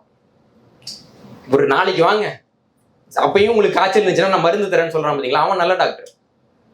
இல்லைங்க, நோய் எதிர்ப்பு சக்தியை தூண்ட முடியலன்னா குறைச்சலா மருந்து, அளவு ரொம்ப குறைச்சலா ஒரு மருந்து கொடுத்து இதை போடுங்க, 2 நாளுக்கு போடுங்க, ஏன்னா நீங்க முழு மாத்திரை போட்டீங்கன்னா வயிறு வந்துட்டு சைடு எஃபெக்ட்லாம் வரும்னு சொல்றாங்க இல்லைங்களா, அவங்க நல்ல டாக்டர். இதெல்லாம் நடக்கலன்றப்போ 3ஆவது நாள் வந்துட்டு ஒரு முழு அளவுல ஒரு மனிதனுக்கு எவ்வளவு கொடுக்கணும்னு ஒரு அளவு இருக்கு, அந்த அளவுக்கு மருந்து கொடுத்து போட சொன்னாங்கன்னா அவர் வழி இல்லாம போட சொல்றாருன்னு அர்த்தம். ஆனா இப்ப இருக்கிற கைராசி டாக்டர் எல்லாம் என்ன பண்ணுவாங்கன்னா, போன உடனேயே 3ஆவதா போட வேண்டிய மாத்திரையை கொடுத்துட்டு 4ஆவதா கொடுக்க வேண்டிய ஊசியை குத்திடுவாங்க. குத்துனா உடம்பு என்ன ஆகும்னா, நம்ம கரப்பாம்பூச்சிக்கு கரண்ட் ஷாக் வச்ச மாதிரி ஆயிடும். அப்படி நின்றுட்டு இருப்பாங்க, நான் ஓடணும், நல்லாயிட்டேன் அப்படிம்பாங்க. ஆனா இதே மாதிரி ஒரு 10 தடவை 15 தடவை பண்ணீங்கன்னா இந்த மருந்து உங்க உடம்பு ஏத்துக்காது. இந்த மருந்து உங்க உடம்பு ஏற்கனவே பார்த்துருச்சு. நம்ம வீட்டுல கரப்பாம்பூச்சிக்கு ஒரு மருந்து அடிக்கிறோம்ல, அதே வந்து கரப்பாம்பூச்சிக்கு இப்போ வந்து கேட்க மாட்டேங்குதுங்க, அந்த மருந்து டப்பா மேலே ஏறி ஓடும், பார்த்துருக்கீங்களா? அப்போ ஒரு கரப்பாம்பூச்சியே ஒரு மருந்து, இத்தினோடு கரப்பாம்பூச்சியே ஒரு மருந்து வந்துட்டு ரொம்ப நாளைக்கு கட்டுப்படுத்த முடியாதுன்னா, இவ்வளவு பெரிய கரப்பாம்பூச்சி நம்ம இருக்கோம், இத்தினோண்டு மாத்திரை எத்தனை தடவை கட்டுப்படுத்துன்னு நினைக்கிறீங்க? அப்ப நல்ல மருத்துவர்னா கூடுமான வரைக்கும் மருந்தை தவிர்க்க பார்ப்பவர்கள் தான் நல்ல மருத்துவர்கள். ஆனா நம்ம என்னன்னு புரிஞ்சுக்கிறோம், நான் போனேன் எனக்கு உடனே சரியா போச்சு. இப்ப பக்க விளைவுகள்லாம் யார் ராஜா சமாளிப்பாங்க? நீங்க வந்துட்டு சில பேர் வந்துட்டு கொஞ்சம் ஜுரம் அடிக்குதுன்னு மாத்திரை போடுவாங்க, போட்டோன்னா வாய் வெந்து போதா இல்லையா, வயிறு வெந்து போதா இல்லையா, ஒரு வாரத்துக்கு ஒழுங்கா சாப்பிட முடியாம சுத்திட்டு இருக்கோமா இல்லையா? சில மாத்திரையை போட்டு நல்லா இருக்கும், ஆனா நைட் தூக்கம் வராது, எனக்கு தூக்கமே வரல அப்படின்னு இருப்பாங்க. இந்த மாதிரி பக்க விளைவுகள் நிறைய இருக்குல்ல. அப்ப இதெல்லாம் வருது இல்ல, இதுக்கு யாராவது டாக்டர் சொல்லியிருக்காங்களா, அதுக்கு அவர் கொடுத்த மருந்து பக்க விளைவு வந்துட்டுங்க மோசமான டாக்டர்னு சொல்ல மாட்டோம். ஏன்னா நமக்கு இருக்கக்கூடிய அந்த அறிவு அப்படிதான். இப்படியாக கிரேக்கர்கள் காலத்திலையும் சில டாக்டர்கள் இருந்தாங்க, ரொம்ப நல்ல டாக்டர்கள். அவங்களுக்கு என்ன சந்தேகம்னா, ரத்தம் அதிகரிச்சு தானே ஒருத்தவனுக்கு காய்ச்சல் வருது, இதுக்கு எதுக்கு நம்ம கருப்பு பித்தத்தை கொடுத்து அதிகரிச்சுட்டு குணப்படுத்திக்கிட்டு ரத்தத்தை வெளியேற்றுவோம்? கிரேக்கத்துல நடந்ததுங்க, அறுத்து ரத்தத்தை வெளியேற்றுவாங்க, அப்ப ரத்தம் குறைஞ்சி காய்ச்சல் குறையும் அப்படின்னு அவங்க நினைச்சாங்க. அதுல எவ்வளவு பேர் பிழைச்சாங்கன்னு நம்ம கிட்ட இன்னைக்கு ரெக்கார்ட் கிடையாது. இப்படியாகத்தான் இந்த மருத்துவ முறை அப்படிங்கிறது வந்துட்டு இயங்க ஆரம்பிச்சது. இப்போ வந்து சித்த மருத்துவத்திலையும் நமக்கு சில முறைகள் இருக்கு. இந்த ரத்தத்தை வந்து வெளியேற்றத்துக்கு ஒரு முறைகள் இருக்கு. அதே மாதிரியா பாத்தீங்கன்னா வந்து பேதி கொடுக்கறதுன்னு ஒரு முறை இருக்கு, வேர்க்க வைக்கிறதுன்னு ஒரு முறைகள் இருக்கு. இதே முறைகள் ஆயுர்வேதத்திலையும் இருக்கு. இந்த முறைகள் தான் பெரிய அளவுல இந்த மருத்துவத்திலையும் பின்பற்றப்பட்டது, கிரேக்க மருத்துவத்திலையும். அப்போ 16வது நூற்றாண்டுல பாக்குறப்போ பாத்தீங்கன்னா இந்த மருத்துவத்தை யாராவது எடுத்துக்கணும்னா ஒரு பெரிய தைரியத்தோட தான் போகணும். இப்ப நம்ம எல்லாம் ஊசியை பார்த்தாலே பயப்படுறோம் இல்லைங்களா, பெரும்பாலானவங்களுக்கு அந்த பயம் இருக்கும், ஏன் நாங்க எதுக்கு குத்திட்டு அப்படிமோ. ஆனா இவ்வளவு பெரிய கத்தி எடுத்துட்டு வருவாங்க, பக்கத்திலேயே உட்காந்து சாண தீட்டுவாங்க, அதை அறுக்க போறோம்னு சாண தீட்டி அப்புறமா அதை வந்து சுடுதண்ணிக்குள்ளேயோ ஆல்கஹால்லையோ விட்டு ஆட்டிட்டு கொஞ்சம் மேலே பார்த்து படுங்க வலிக்காதுன்றப்ப எப்போ இருக்குன்னு யோசிச்சு பாருங்க. அப்போ இந்த போருக்கு போற வீரர்கள்லாம் இருப்பாங்கல்ல, அவங்களுக்கெல்லாம் வேற வழி கிடையாது, பயம் இருந்தாலும் மறைச்சிட்டு அதை பார்த்துக்கணும். சில பேர் இருக்கப்போ இந்த கத்திக்கு பதிலாக நான் செத்துறேங்க பரவாயில்ல அப்படின்னு போவாங்க இல்லைங்களா, இதுவும் நடக்கும். அதனால இந்த மருத்துவ முறை வந்து 16வது நூற்றாண்டுல ஹீரோயிக் மெடிசன், வீர மருத்துவங்கிற பேர்ல தான் அறியப்பட்டது. அதுக்கப்புறம் பாத்தீங்கன்னா 17வது நூற்றாண்டு 18வது நூற்றாண்டு இந்த காலகட்டத்திலாம் பாத்தீங்கன்னா வீர மருத்துவ யுகம் அப்படின்னு சொல்லுவாங்க. இந்த 18வது நூற்றாண்டு வரைக்கும் இந்த கிரேக்க மருத்துவத்துக்கு பெயரே வந்து பாத்தீங்கன்னா வீர மருத்துவம், ஹீரோயிக் மெடிசன்ங்கிற பேர்ல தான் இருந்துச்சு. இப்படி இருக்கிறப்போ இந்த வீர மருத்துவம்னு அழைக்கப்பட்ட ஒரு மருத்துவம், அதாவது தைரியமா போனாதான் அப்படின்னு அழைக்கப்பட்ட ஒரு மருத்துவம் எப்படிங்க அலோபதி மருத்துவமா மாறிச்சு? ஒரு கேள்வி வருது இல்லைங்களா. என்னன்னா, ஹோமியோபதி அப்படின்ற ஒரு மருத்துவம் கிபி 1796வது ஆண்டுல சாமுவேல் ஹானிமன் அப்படிங்கிற ஒரு மருத்துவரால் கண்டறியப்பட்டது. இதுக்கு முன்னாடி இருக்கக்கூடிய மருத்துவ முறையில என்ன சொல்லுவாங்க அப்படின்னா, எதிரானதை சரி செய்யும். இப்ப உங்க கூட பேசினாங்க இல்லைங்களா, நோயை மறுப்பதுதான் மருந்து, நோய்க்கு எதிராக நம்ம மருந்து கொடுக்குறோம். இதுதான் வந்து பாத்தீங்கன்னா சித்த மருத்துவம், இதுதான் ஆயுர்வேத மருத்துவம், இதுதான் ஹீரோயிக் மருத்துவம். ஆனா சாமுவேல் ஹானிமன் என்ன சொன்னார் அப்படின்னா, அப்படி கிடையாதுங்க. ஒரு ஆரோக்கியமான ஒரு மனிதர் இருக்கிறார், அவர் வந்துட்டு ஒரு பொருளை சாப்பிடுறாரு, அவருக்கு ஒரு நோய் வருதுன்னு வச்சுக்கோங்களேன், ஒரு நோயுற்ற மனிதர் இருக்கிறார், அவருக்கு இதே மருந்து கொடுத்தோம்னா நோய் குணமாயிடும் அப்படின்னாரு. புரியறது கடினமா இருக்கு இல்லைங்களா, நான் இன்னும் எளிமைப்படுத்தி சொல்றேன். இப்போ ஒருத்தவங்களுக்கு வந்துட்டு அம்மை வந்து போடுது பாக்டீரியாவால, அம்மை தடுப்பூசி போடுறாங்கல்ல, அந்த தடுப்பூசியில என்ன இருக்கு? அதே பாக்டீரியா தான் இருக்கு. அப்போ ஒரு வலிமை குறைவான பாக்டீரியாவை குறைச்சலா கொடுக்குறப்போ மனித உடலுக்கு வந்து ஒரு இம்யூனிட்டி ஏற்பட்டு வலிமை அதிகமான பாக்டீரியா வரப்ப எதிர்த்து நிக்குது இல்லைங்களா. இப்படியாக ஒரு விஷம் வாய்ந்த பொருளாக இருந்தாலும் அந்த அளவு குறைவா கொடுக்குறப்போ மனிதர்களுக்கு வந்துட்டு ஒரு இம்யூனிட்டி வரும், அதை வச்சு அவங்க நோயை எதிர்க்கலாங்கிற அடிப்படையில் உருவாக்கப்பட்ட ஒரு முறை தான் ஹோமியோபதி அப்படின்ற ஒரு முறை. பேத்தோஸ் அப்படின்னா வந்துட்டு துன்பம் அல்லது நோய் அப்படின்னு அர்த்தம். பேத்தாசாங்னு சொல்றாங்கல்ல, பேத்தாஸ் அப்படிங்கிறது. ஹோமியோ அப்படின்னு பாத்தீங்கன்னா ஒண்ணுக்கு ஒண்ணு இணையானது அல்லது நேரானது அப்படின்னு அர்த்தம். ஹோமோங்கிற வார்த்தை, ஹோமியோன்ற வார்த்தை எல்லாமே ஒரே மூலத்துல என்ன வந்தது. அப்போ ஹோமியோபதி அப்படின்னா ஒன்றுக்கு நேரான மருந்து கொடுத்து அதை குணப்படுத்துறது ஹோமியோபதி. இப்போ இந்த ஹோமியோபதியை இவர் உருவாக்குற காலம் வரைக்கும் அலோபதினு ஒரு மருத்துவமே கிடையாது. இவர் ஹோமியோபதியை உருவாக்கி அதை வந்து பெரிய அளவில் கொண்டு வர்றப்ப என்ன சிக்கல் வருதுன்னா, உங்க மருத்துவத்துக்கு பேர் வந்து ஹோமியோபதின்றீங்களா, அப்போ மற்ற மருத்துவத்துக்கெல்லாம் என்ன பேருன்னு இவர்கிட்ட கேட்குறாங்க. அப்போ வந்து மற்ற மருத்துவத்தை வந்து வளர்க்கணும் ஆதரிக்கணுன்ற எந்த எண்ணமும் ஒரு கிடையாது. இருந்தாலும் தன்னுடைய மருத்துவத்தில் இருந்து மற்ற மருத்துவத்தை வந்து வேறுபடுத்தி காமிக்கிறதுக்காக அவர் என்ன சொல்றாருன்னா, அதுக்கு பேர் வந்து அலோபதி அப்படின்னு இவர் தான் பேர் வைக்கிறார். 1810வது ஆண்டுல தான் வந்துட்டு தம்பி இந்த குழந்தைக்கு அலோபதினு பேர் வைக்கிறேன் அப்படின்னு ஹானிமன் வந்து சொல்றாரு. அதுக்கு முன்னாடி அலோபதினு ஒரு மருத்துவ முறையே கிடையாது. அலோபதினா வேற ஒண்ணும் கிடையாது. அலோஸ் அப்படின்னா மாறாக அல்லது எதிராக அப்படின்னு அர்த்தம். ஐயா சொன்னாங்க இல்லைங்களா, மருந்துன்றது எதிராக கொடுக்கப்படுறதுன்ட்டு. அதே மாதிரி அலோபதி அப்படின்னா ஒரு நோய்க்கு அதற்கு எதிரான மருந்தை கொடுப்பதுன்னு அர்த்தம். இந்த வரையறை எப்படி பார்த்தீங்கன்னா, சித்த மருந்தும் அலோபதி தான், ஆயுர்வேத மருந்தும் அலோபதி தான், எகிப்துல இருந்த மருத்துவத்துக்கு பேரும் அலோபதி தான், மெசடோமியால இருந்த மருத்துவத்துக்கு பேரும் அலோபதி தான், வீரயுக மருத்துவத்துக்கு பேரும் அலோபதி தான். ரொம்ப எளிமையா சொல்லணும்னா, எதெல்லாம் ஹோமியோபதி இல்லையோ அது எல்லாத்துக்கும் ஒரே பேர் தான், அது எல்லாமே அலோபதி தான். அப்போ அலோபதி மருத்துவம்னு ஒன்று தனியா இருக்கான்னா கிடையாது இல்லைங்களா. இப்படிதான் அதுக்கு வந்து பேர் கிடைக்குது. அதுக்கு பின்னாடி பாத்தீங்கன்னா இந்த வீர மருத்துவ யுகம்னு சொன்னோம் இல்லைங்களா, அந்த ஹீரோயிக் மெடிசன் வளர்ந்த காலகட்டத்துல, இந்த காலகட்டத்துல உலகத்துல பல்வேறு அறிவியல் கண்டுபிடிப்புகள் வந்து நிகழ்கின்றன. ஒரு கண்டுபிடிப்பு பாத்தீங்க அப்படின்னா, இப்ப சீனா இருக்குல்ல, இந்தியாவுக்கு பக்கத்துல இருக்கக்கூடிய ஒரு நாடு. நமக்கு வந்து மருத்துவத்துல பொன்னூசி குத்துறதுன்னு ஒரு மரபு இருக்கு. எவ்வளவு பேருக்கு தெரியும்னு தெரியல. ஊசி குத்தக்கூடிய மரபு நமக்கும் இருந்தது, சீனாவுக்கும் இருந்தது. சீனாவில தான் முதல்ல அம்மைக்கு ஊசி குத்தலாம்னு கண்டுபிடிச்சாங்க. அதை பின்னாடி எட்வர்ட் ஜென்னருங்கிறவர் 1796வது ஆண்டுல ஐரோப்பாவுக்கு அறிமுகப்படுத்துறாரு. அதுக்கு பின்னாடி ஊசி போட்டு அம்மை போயிடுன்ற ஒரு விஷயம் தெரிய வருது. அப்பதான் என்ன பண்றாங்கன்னா, இந்த எப்படி வந்துட்டு இந்த நோய் குணமாகுது, நுண்ணீர்னு ஒண்ணு இருக்குன்றத 1860-70களில் லூயி பாஸ்டரும் ராபர்ட் கோக்குங்கிற அறிவியலாளரும் கண்டுபிடிச்சு ஜெர்ம் தியரின்னு ஒண்ணு கொண்டு வராங்க. உலகத்துல இருந்து வைரஸ்னு ஒண்ணு இருக்கு, பாக்டீரியான்னு ஒண்ணு இருக்குது, இது ரெண்டும் தான் போய் மனிதர்களுக்கு நோய்களை உருவாக்குது அப்படிங்கிற ஒரு செய்தியை வந்துட்டு இப்படிதான் நடந்தது. ஒருவேளை சீனாவில் வந்துட்டு தடுப்பூசி குத்துற முறை இல்லைன்னா ஐரோப்பாவில் பாக்டீரியாவையும் வைரஸையும் கண்டுபிடிச்சிருக்கவே மாட்டாங்க. அதான் உண்மை. அதுக்கு பின்னாடி என்ன நடக்குதுன்னா, பாராசெல்சஸ் அப்படின்ற ஒரு நபர் இருக்கிறாரு. இவர் 16வது நூற்றாண்டுல ஒரு ஆய்வு பண்றாரு. அவர் என்ன சொல்றாருன்னா, ஒரு தாவரம் இருக்கு, ஒரு பெரிய தாவரம் இருக்கு, அதுக்கு முன்னாடி வரைக்கும் அந்த தாவரத்தை அப்படியே சாப்பிட்டாதான் உடம்பு வந்து சரியா போகும்னு நம்புவாங்க. இவர் என்ன கேட்கிறாருன்னா, ஏன் அந்த தாவரத்தை நம்ம முழுசா சாப்பிடணும், அந்த தாவரத்துல இருக்கக்கூடிய ஏதோ ஒரு பொருள் தானே நமக்கு வந்து உடல் நலத்தை சரி பண்ணுது, அப்ப அந்த ஒரு பொருளை மட்டும் தனியா எடுத்து அதை மட்டும் சாப்பிட்டா உடம்பு சரியாயிடும் இல்லையான்றாரு. அப்ப தாவரங்களுக்குள்ள இருக்கக்கூடிய அந்த பொருளுக்கு குவிண்டசென்ஸ் அப்படின்னு ஒரு பேர் வைக்கிறார். ஆனா உண்மையில அது என்னன்னு ஒரு பிரிச்செல்லாம் காமிக்கல, ஒரு தியரிட்டிக்கலா ஒரு பேர் வைக்கிறார். ஒவ்வொரு மருத்துவ பொருளையும் ஒரு குவிண்டசென்ஸ் இருக்கும், அதை தனியா பிரிக்கணும்ன்றாரு.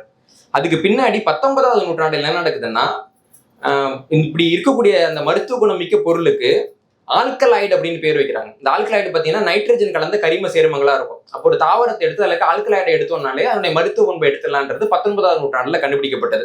இப்போ இந்த முறையை வச்சு என்ன பண்றாங்க அப்படின்னா, ஜெர்மனியை சேர்ந்த மருந்தாளராக இருந்த ஃப்ரெட்ரிக் செட்னூரர் அப்படிங்கிறவர், அது வரைக்கும் ஓபியம்னு ஒரு செடி இருக்கும், கஞ்சா செடி இருக்கு இல்லைங்களா, அந்த செடியை வச்சுதான் எல்லாருக்கும் மயக்க மருந்தெல்லாம் கொடுத்துட்டு இருப்பாங்க.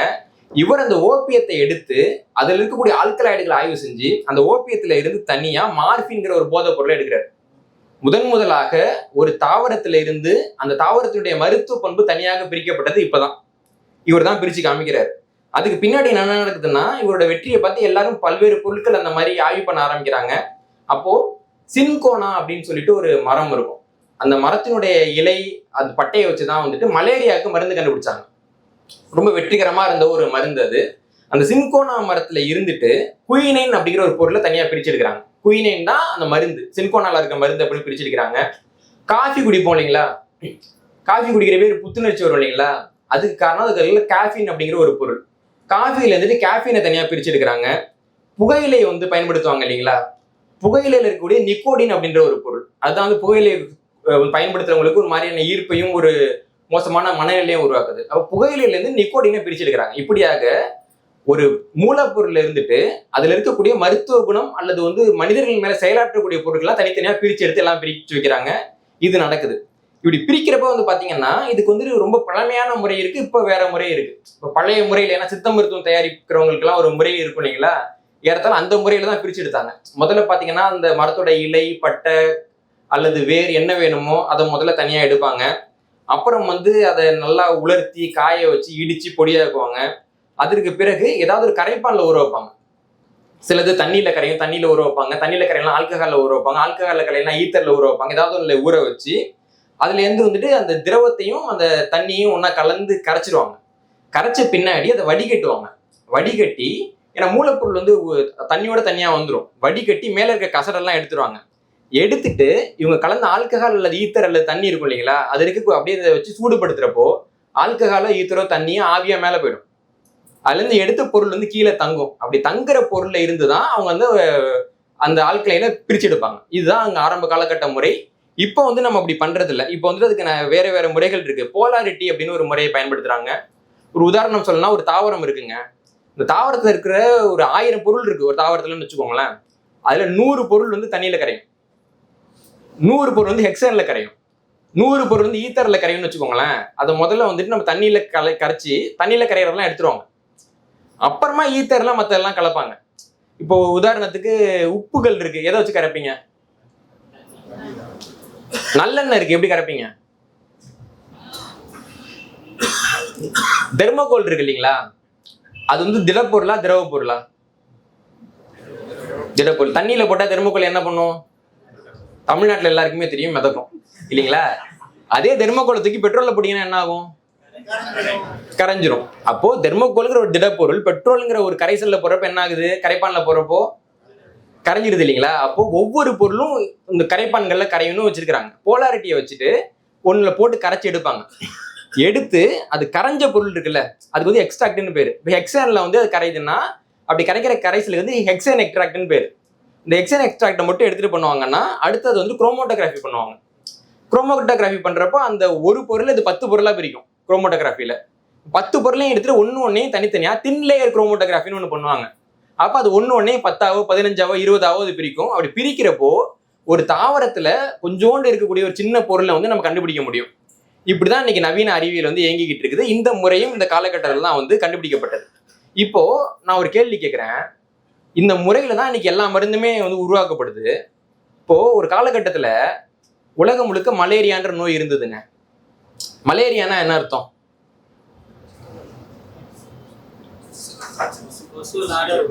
கொசுவால ஒரு வார காய்ச்சல். மலேரியான்ற சொல்லுக்கு என்ன அர்த்தம்?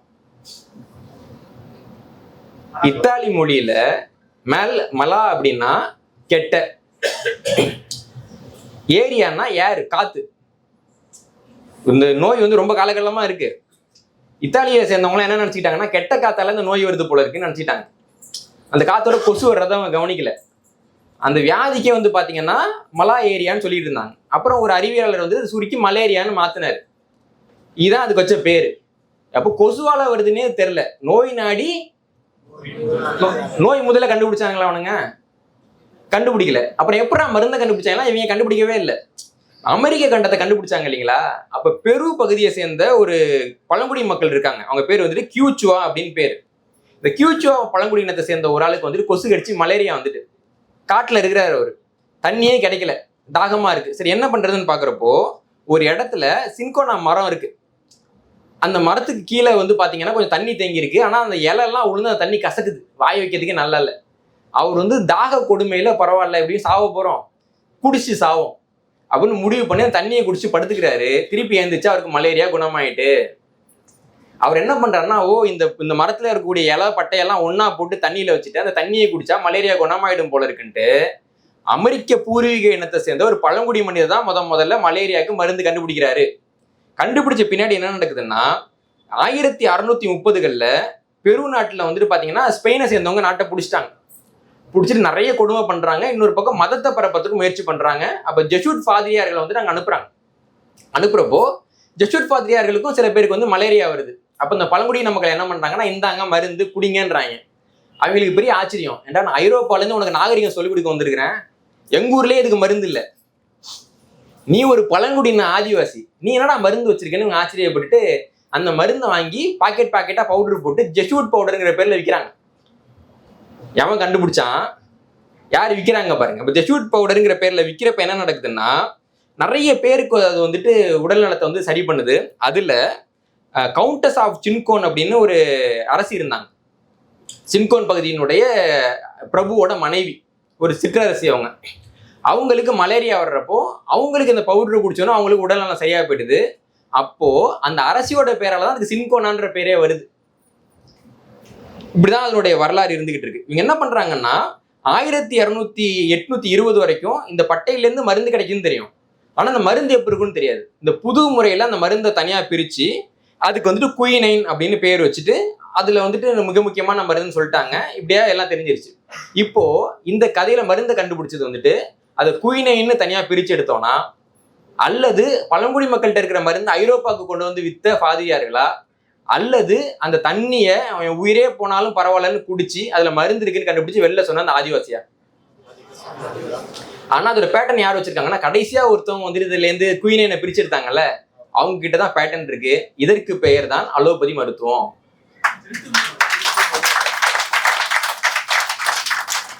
இப்படியாக ஒவ்வொரு மருந்தும், அலோபதி மருத்துவ ஆரம்ப காலகட்டத்தில் என்ன பண்ணுவாங்கன்னா, ஒவ்வொரு ஊருக்கும் போயிடுவாங்க, அவன்கிட்ட என்ன மருந்து இருக்கு பாரு, அந்த மருந்து எடு, மூலக்கூறா பிரி, எந்த மூலக்கூறெல்லாம் நல்லா போகுதுன்னு எடு, அந்த மூலக்கூறை நம்ம உற்பத்தி பண்ணுவோம். இப்போ வேப்ப இலை நம்ம தான் வச்சிருப்போம், வேப்ப இலையிலேருந்து வரக்கூடிய மூலிகைக்கான அந்த அந்த பொருளுக்கான பேட்டன் ரைட்டை அவன் வாங்கிடுவான். இப்படிதான் அவங்க காலமா இயங்கிட்டு இருந்தாங்க. இது போக பாத்தீங்கன்னா கேப்சூல், அதாவது வந்துட்டு நம்ம ஊர்ல குளிகைன்னு சொல்லுவாங்க. குளிகை கேள்விப்பட்டிருக்கீங்களா? நம்ம ஊர்ல இந்த மாத்திரைக்கு பேரு குளிகை. பாண்டியர் காலகட்டத்துல அரசரோட காசுகள் வந்து பாக்குறதுக்கு மாத்திரை மாதிரியே இருந்ததுன்றதுக்காக காசுங்களுக்கே குளிகைன்னுலாம் பேர் வச்சிருக்காங்க. செண்பகராமன் குளிகைன்னு ஒரு காசு என்கிட்டக்கே இருக்கு. குளிகைன்றது வந்து நம்ம ஊர்ல இருக்க முறை மாத்திரையா தரதுன்னு.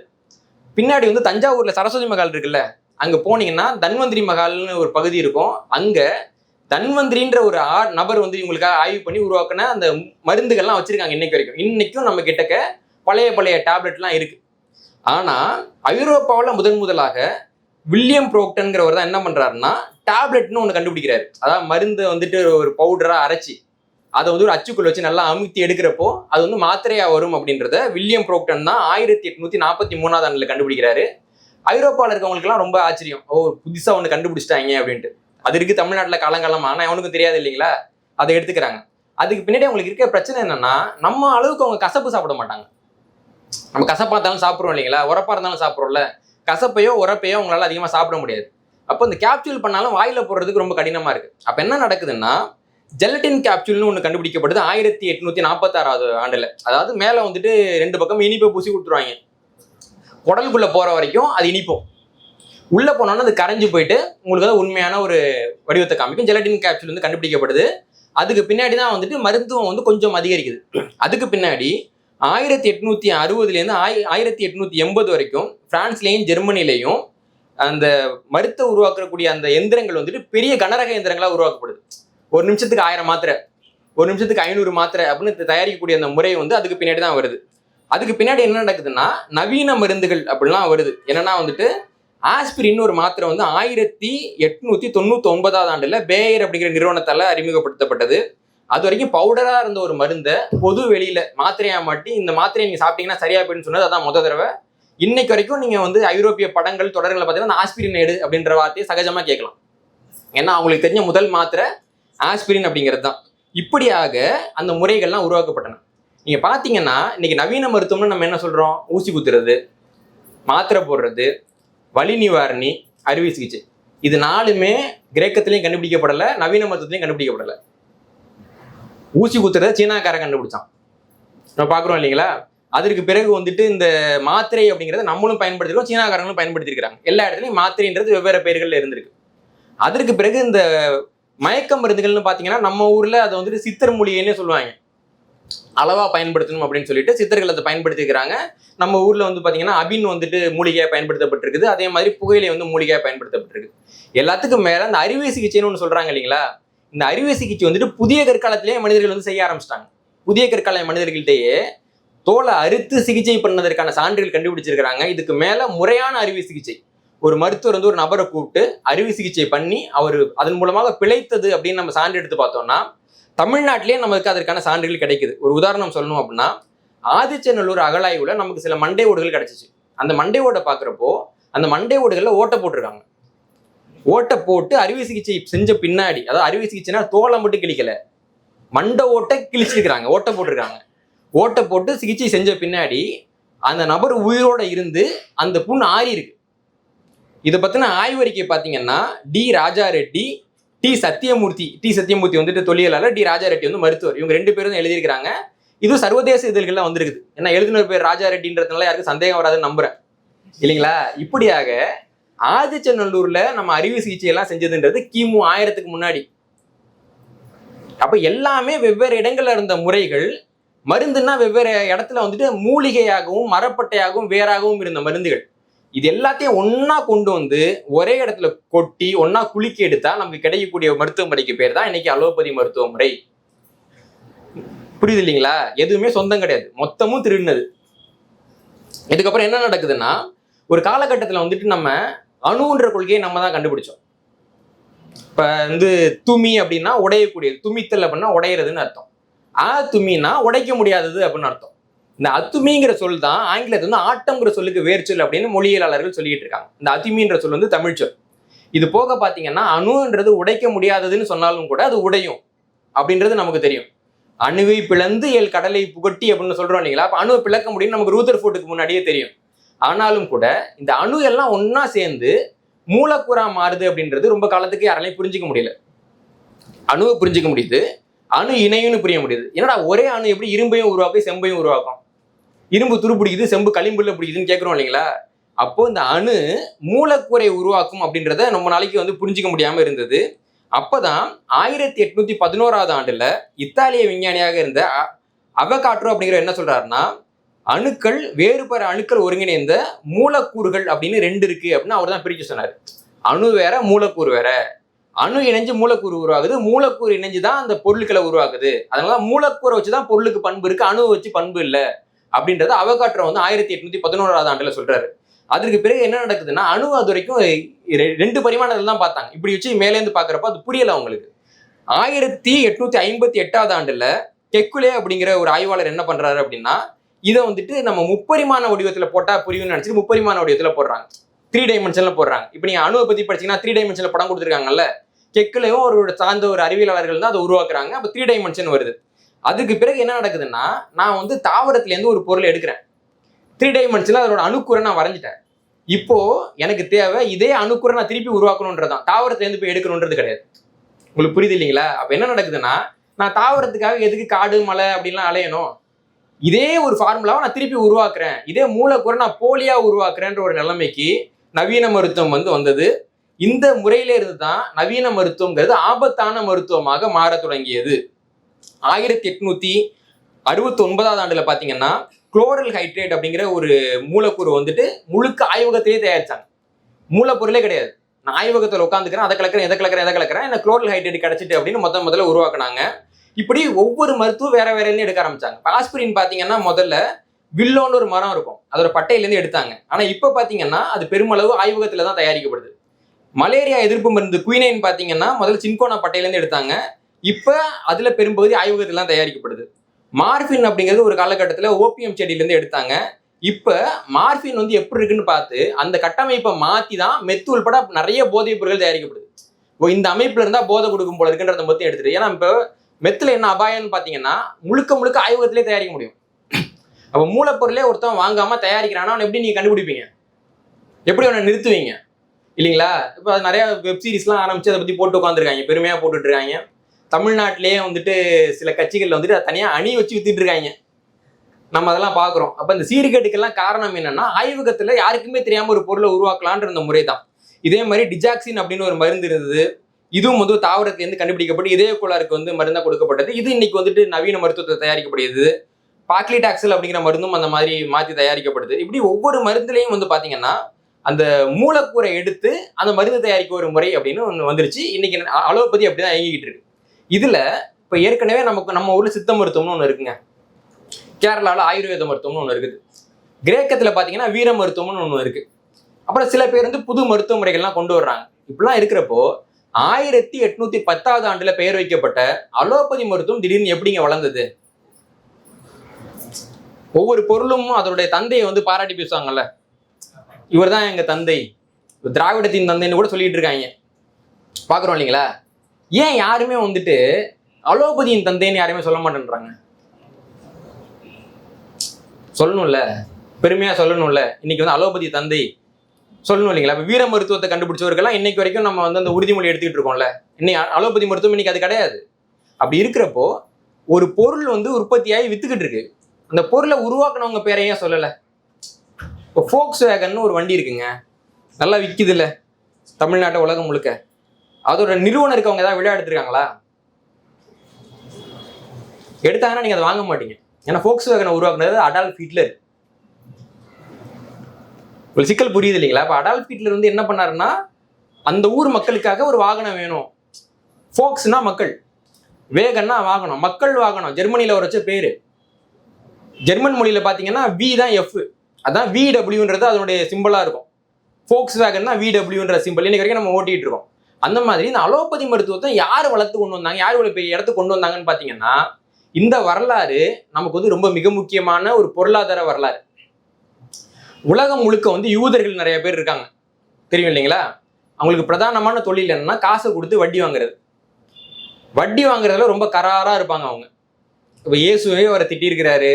நீங்க வந்து பாத்தீங்கன்னா மெர்ச்சன்ட் ஆஃப் வெனிஸ் கதை படிச்சிருக்கீங்கல்ல, ஒரு ஷைலாக்னு ஒரு வர்த்தகம் சொல்லுவாங்கல்ல, நீ வந்து காசு கொடுக்காட்டி எனக்கு 1 பவுண்ட் சதையை எடுத்து கொடுமால. அந்த ஷைலாக் வந்துட்டு ஷேக்ஸ்பியர் வந்து ஒரு யூதரா தான் காமிச்சிருப்பார். ஏன்னா யூதர்களுடைய பிரதானமான தொழில் வட்டி தொழில். நீங்க அந்த காசை திருப்பி கொடுக்கலாம், உங்களுக்கு என்ன கொடுமை வேணாலும் அவங்க பண்ணுவாங்க. உலகம் முழுக்க அவங்க செஞ்சுக்கிட்டு இருக்காங்க. இப்படி வர்றப்போ கிறிஸ்தவ மதம் ஆரம்ப காலகட்டத்தில் யூதர்களுக்கு எதிரான மதமாகத்தான் வளர்ந்தது.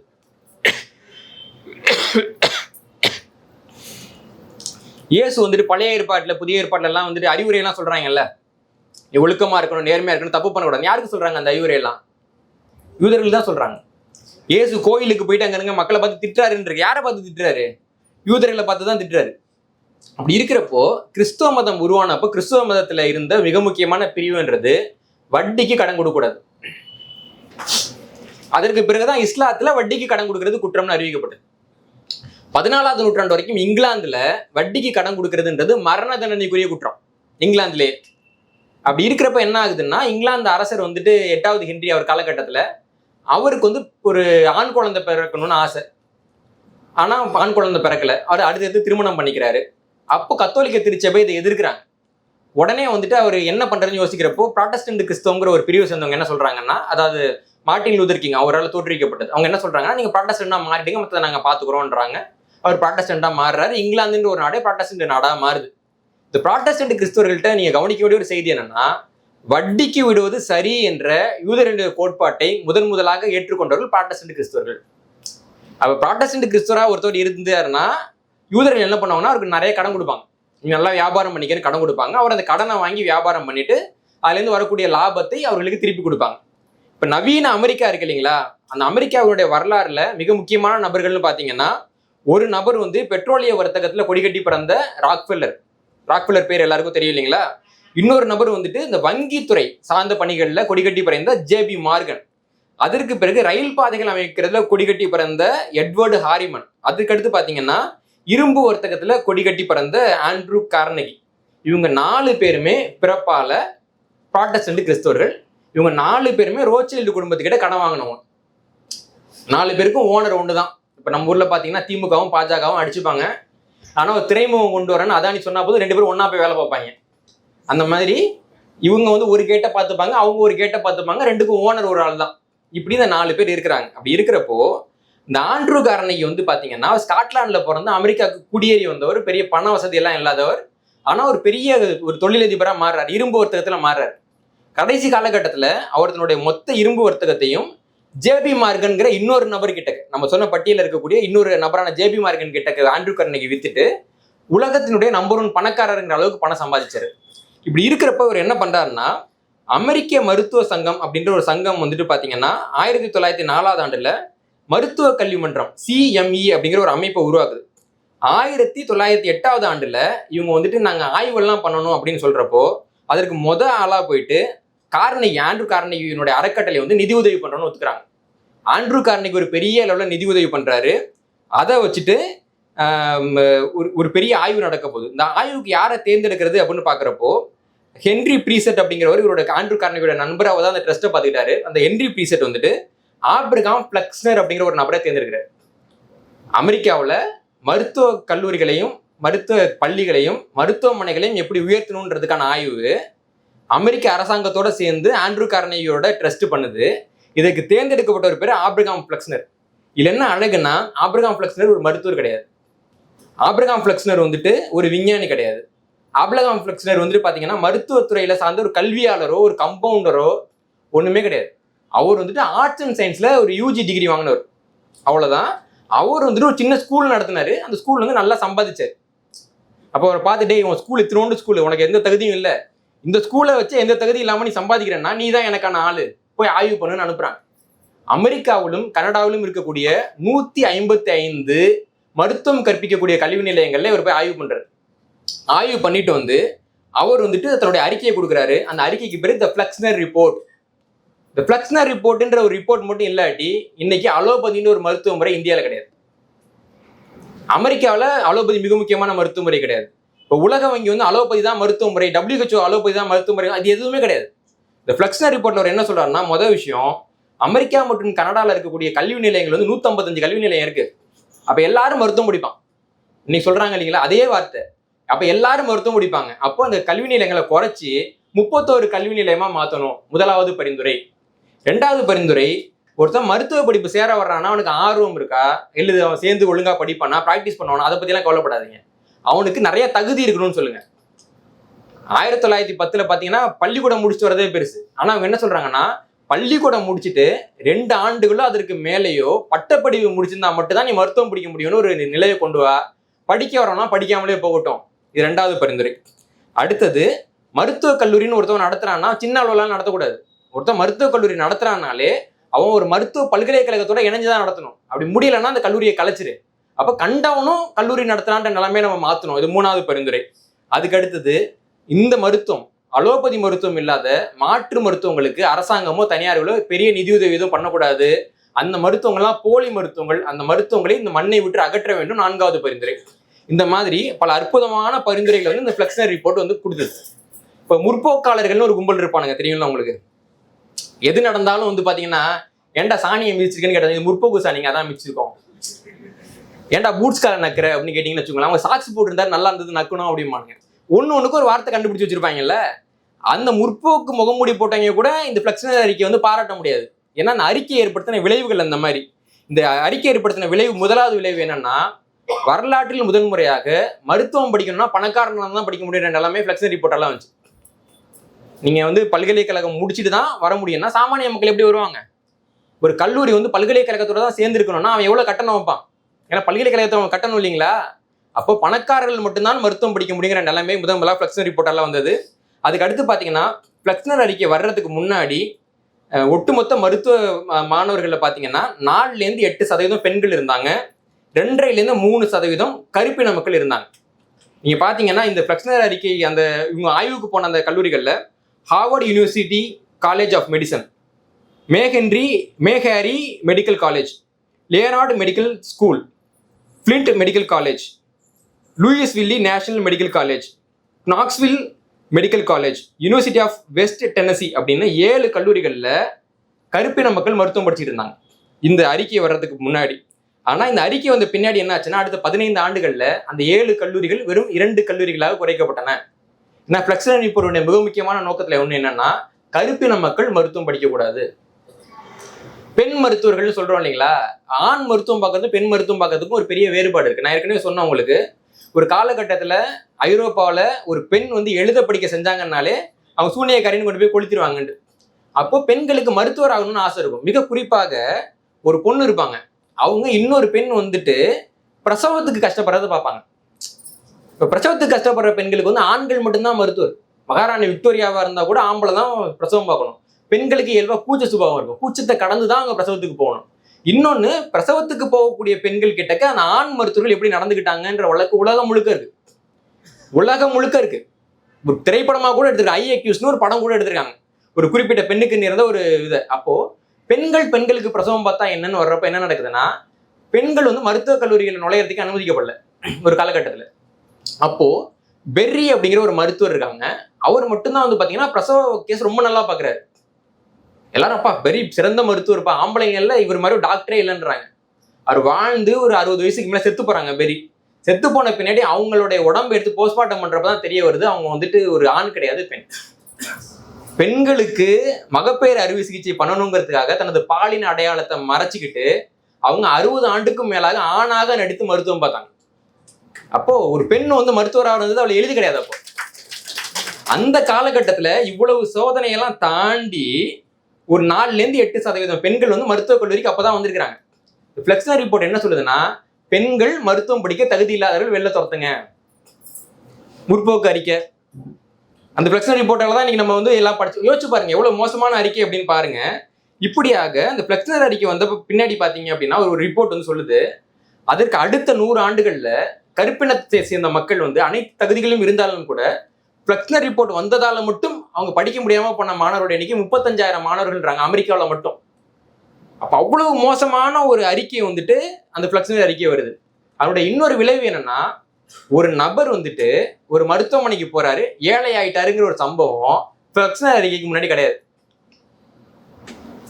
பணக்காரன் மருத்துவமனை போய்வான், ஒண்ணு குணமாயி வருவான் இல்ல பிணமாயி வருவான். ஆனா பணக்காரன் மருத்துவமனைக்கு போயிட்டு ஏழையாகி வந்தான் அப்படின்னு ஒரு கதை இவங்களுக்கு முன்னாடி கிடையாது. ஃபிளெக்ஸ்னர் அறிக்கை என்ன பண்ணுது அப்படின்னா, பல்ஸ் பார்க்குறப்ப பாக்கெட்டையும் பார்க்க தரலாம் இல்லைங்களா? ஏன்னா கார்பரேட் இல்லை, அப்போ அவங்க தான் அதை உருவாக்குறாங்க. இன்னைக்கு இந்தியாவில் வந்துட்டு விவசாயிகள் தற்கொலை பண்ணிக்கிறாங்க, விதர்பா பகுதியில் பண்ணிக்கிறாங்க, பல்வேறு இடங்களில் பண்ணிக்கிறாங்க. இப்படியாக தற்கொலை செய்து கொள்ளக்கூடிய விவசாயிகளுக்கு சொல்லக்கூடிய காரணம் என்ன? கடன். பெரும்பாலும் கடன் தான். கடனை அடைக்க முடியல. எவ்வளவு கடன்? 5,000 கடன், 6,000 கடன், 10,000 கடன். இதுக்கே தற்கொலை பண்ணிக்கிறாங்கன்னா அந்த வங்கியிலேருந்து வரக்கூடியவங்க அப்படி கேட்பாங்க அவங்கள, நீ சோறு தான் தின்றியா, 6,000 கொடுக்க மாட்டியா? அந்த வீட்டு பெண்களை பத்திலாம் தப்பா பேசுற இந்தியா முழுக்க நடந்திருக்கு. அப்படி பேசி 6,000 4,000க்குலாம் தற்கொலை பண்ணிக்கிறாங்க. இப்படி தற்கொலை செய்யக்கூடிய விவசாயிகள் எதுக்கு கடன் வாங்கினாங்கன்னு பாக்குறப்போ 25% மேற்பட்ட விவசாயிகள் அந்த கடனை மருத்துவ செலவுகளுக்காக வாங்கியிருக்கிறார்கள். அப்போ ஒண்ணு நீ உள்ளே பணமாகலாம், இல்ல வெளில வந்து பணமாகலாம். நவீன மருத்துவம் நல்லா இருக்குல்ல உங்களுக்கு? நான் ஒரு மேடைகள் அடிக்கடி சொல்லுவேன், நீங்க 1000 நூலகத்துக்கு போயிட்டு வந்தாதான் உங்க வீட்டுல ஒரு நூலக அலமாரி உருவாகும் இல்லைங்களா? ஆனா ஒரே ஒரு தடவை மட்டும் டாக்டர் மகான்கிட்ட போயிட்டு வந்தீங்கன்னா வீட்டுல ஒரு மருந்து அலமாரி வந்துடும் இல்லையா? அப்போ இதெல்லாம் சாப்பிடுங்க, வச்சுக்கோங்க, இந்த ஸ்டாக் நிறைய இருக்குன்னு சொல்லிட்டு எல்லாத்தையும் வித்துருவாங்க. சில மருத்துவமனையில என்ன பண்றாங்கன்னா, டாக்டர் மருந்து கொடுப்பாரு, நீங்க போய் வாங்கிட்டு வந்து கொடுக்கணும், நர்ஸ் வாங்கி திருப்பி அந்த நேரத்தையும் கொடுத்துருவாங்க. அந்த மாதிரி நிறைய சேவைகள்லாம் நடந்துகிட்டு இருக்குதுன்னு நம்ம பாக்குறோம் இல்லைங்களா? இப்போ இதெல்லாம் வந்துட்டு எங்க உருவாகுதுன்னா, இந்த ஃபிளெக்ஸ்னர் அறிக்கையில என்ன உருவாகுது? இந்த ஃபிளெக்ஸ்னர் அறிக்கை வந்து வந்துருது. ஆனாலும் கூட ஃபிளெக்ஸ்னருங்கிற ஒரு தகுதி இல்லாத நபர், ஒரு தகுதி இல்லாத நபர், அந்த தகுதி இல்லாத நபர் உருவாக்குன பிற்போக்குத்தனமான அறிக்கை, கருப்பின மக்களுக்கு எதிரான அறிக்கை, பெண்களுக்கு எதிரான அறிக்கை, ரொம்ப ஒரு பிற்போக்குத்தனமான முதலாளித்துவமான ஒரு அறிக்கை. இந்த அறிக்கையை வந்துட்டு எப்படா வந்து உலகம் முழுக்க ஏற்றுக்கொள்ளப்பட்டதுன்னு பாத்தீங்கன்னா, அங்கதான் இன்னொரு மகான் வர்றாரு. அவர் பேரு ராக்பெல்லர். ராக்பெல்லர் என்ன பண்றாருன்னா, ஸ்டாண்டர்ட் ஆயில் அப்படின்னு ஒரு நிறுவனம் வச்சிருக்கிறாரு. இந்த ஸ்டாண்டர்ட் ஆயில் நிறுவனத்துல ஒரு பெட்ரோல்ல இருந்து பொருட்களை பிரிச்சு எடுக்கிறப்பதான் அவர் என்ன கண்டுபிடிக்கிறாருன்னா, மருந்துகளுக்கான மூலக்கூறு பொருட்களையும் பெட்ரோல்ல இருந்து எடுக்க முடியும். நீ 1000 மரத்துல இருந்து எடுக்கிறத நீங்க வந்து 2 பேரல் பெட்ரோல் எடுக்க முடியும்ல. அப்ப மூலக்கூறு இவர்கிட்ட கிடைக்குது. இப்ப மூலக்கூறுல இருந்து நான் வந்து மாத்திரை தயாரிக்கிறேன்னு வச்சுக்கோங்களேன். இப்ப நம்ம எல்லாம் ஏங்க பிளாஸ்டிக் பயன்படுத்திட்டு இருக்கோம்?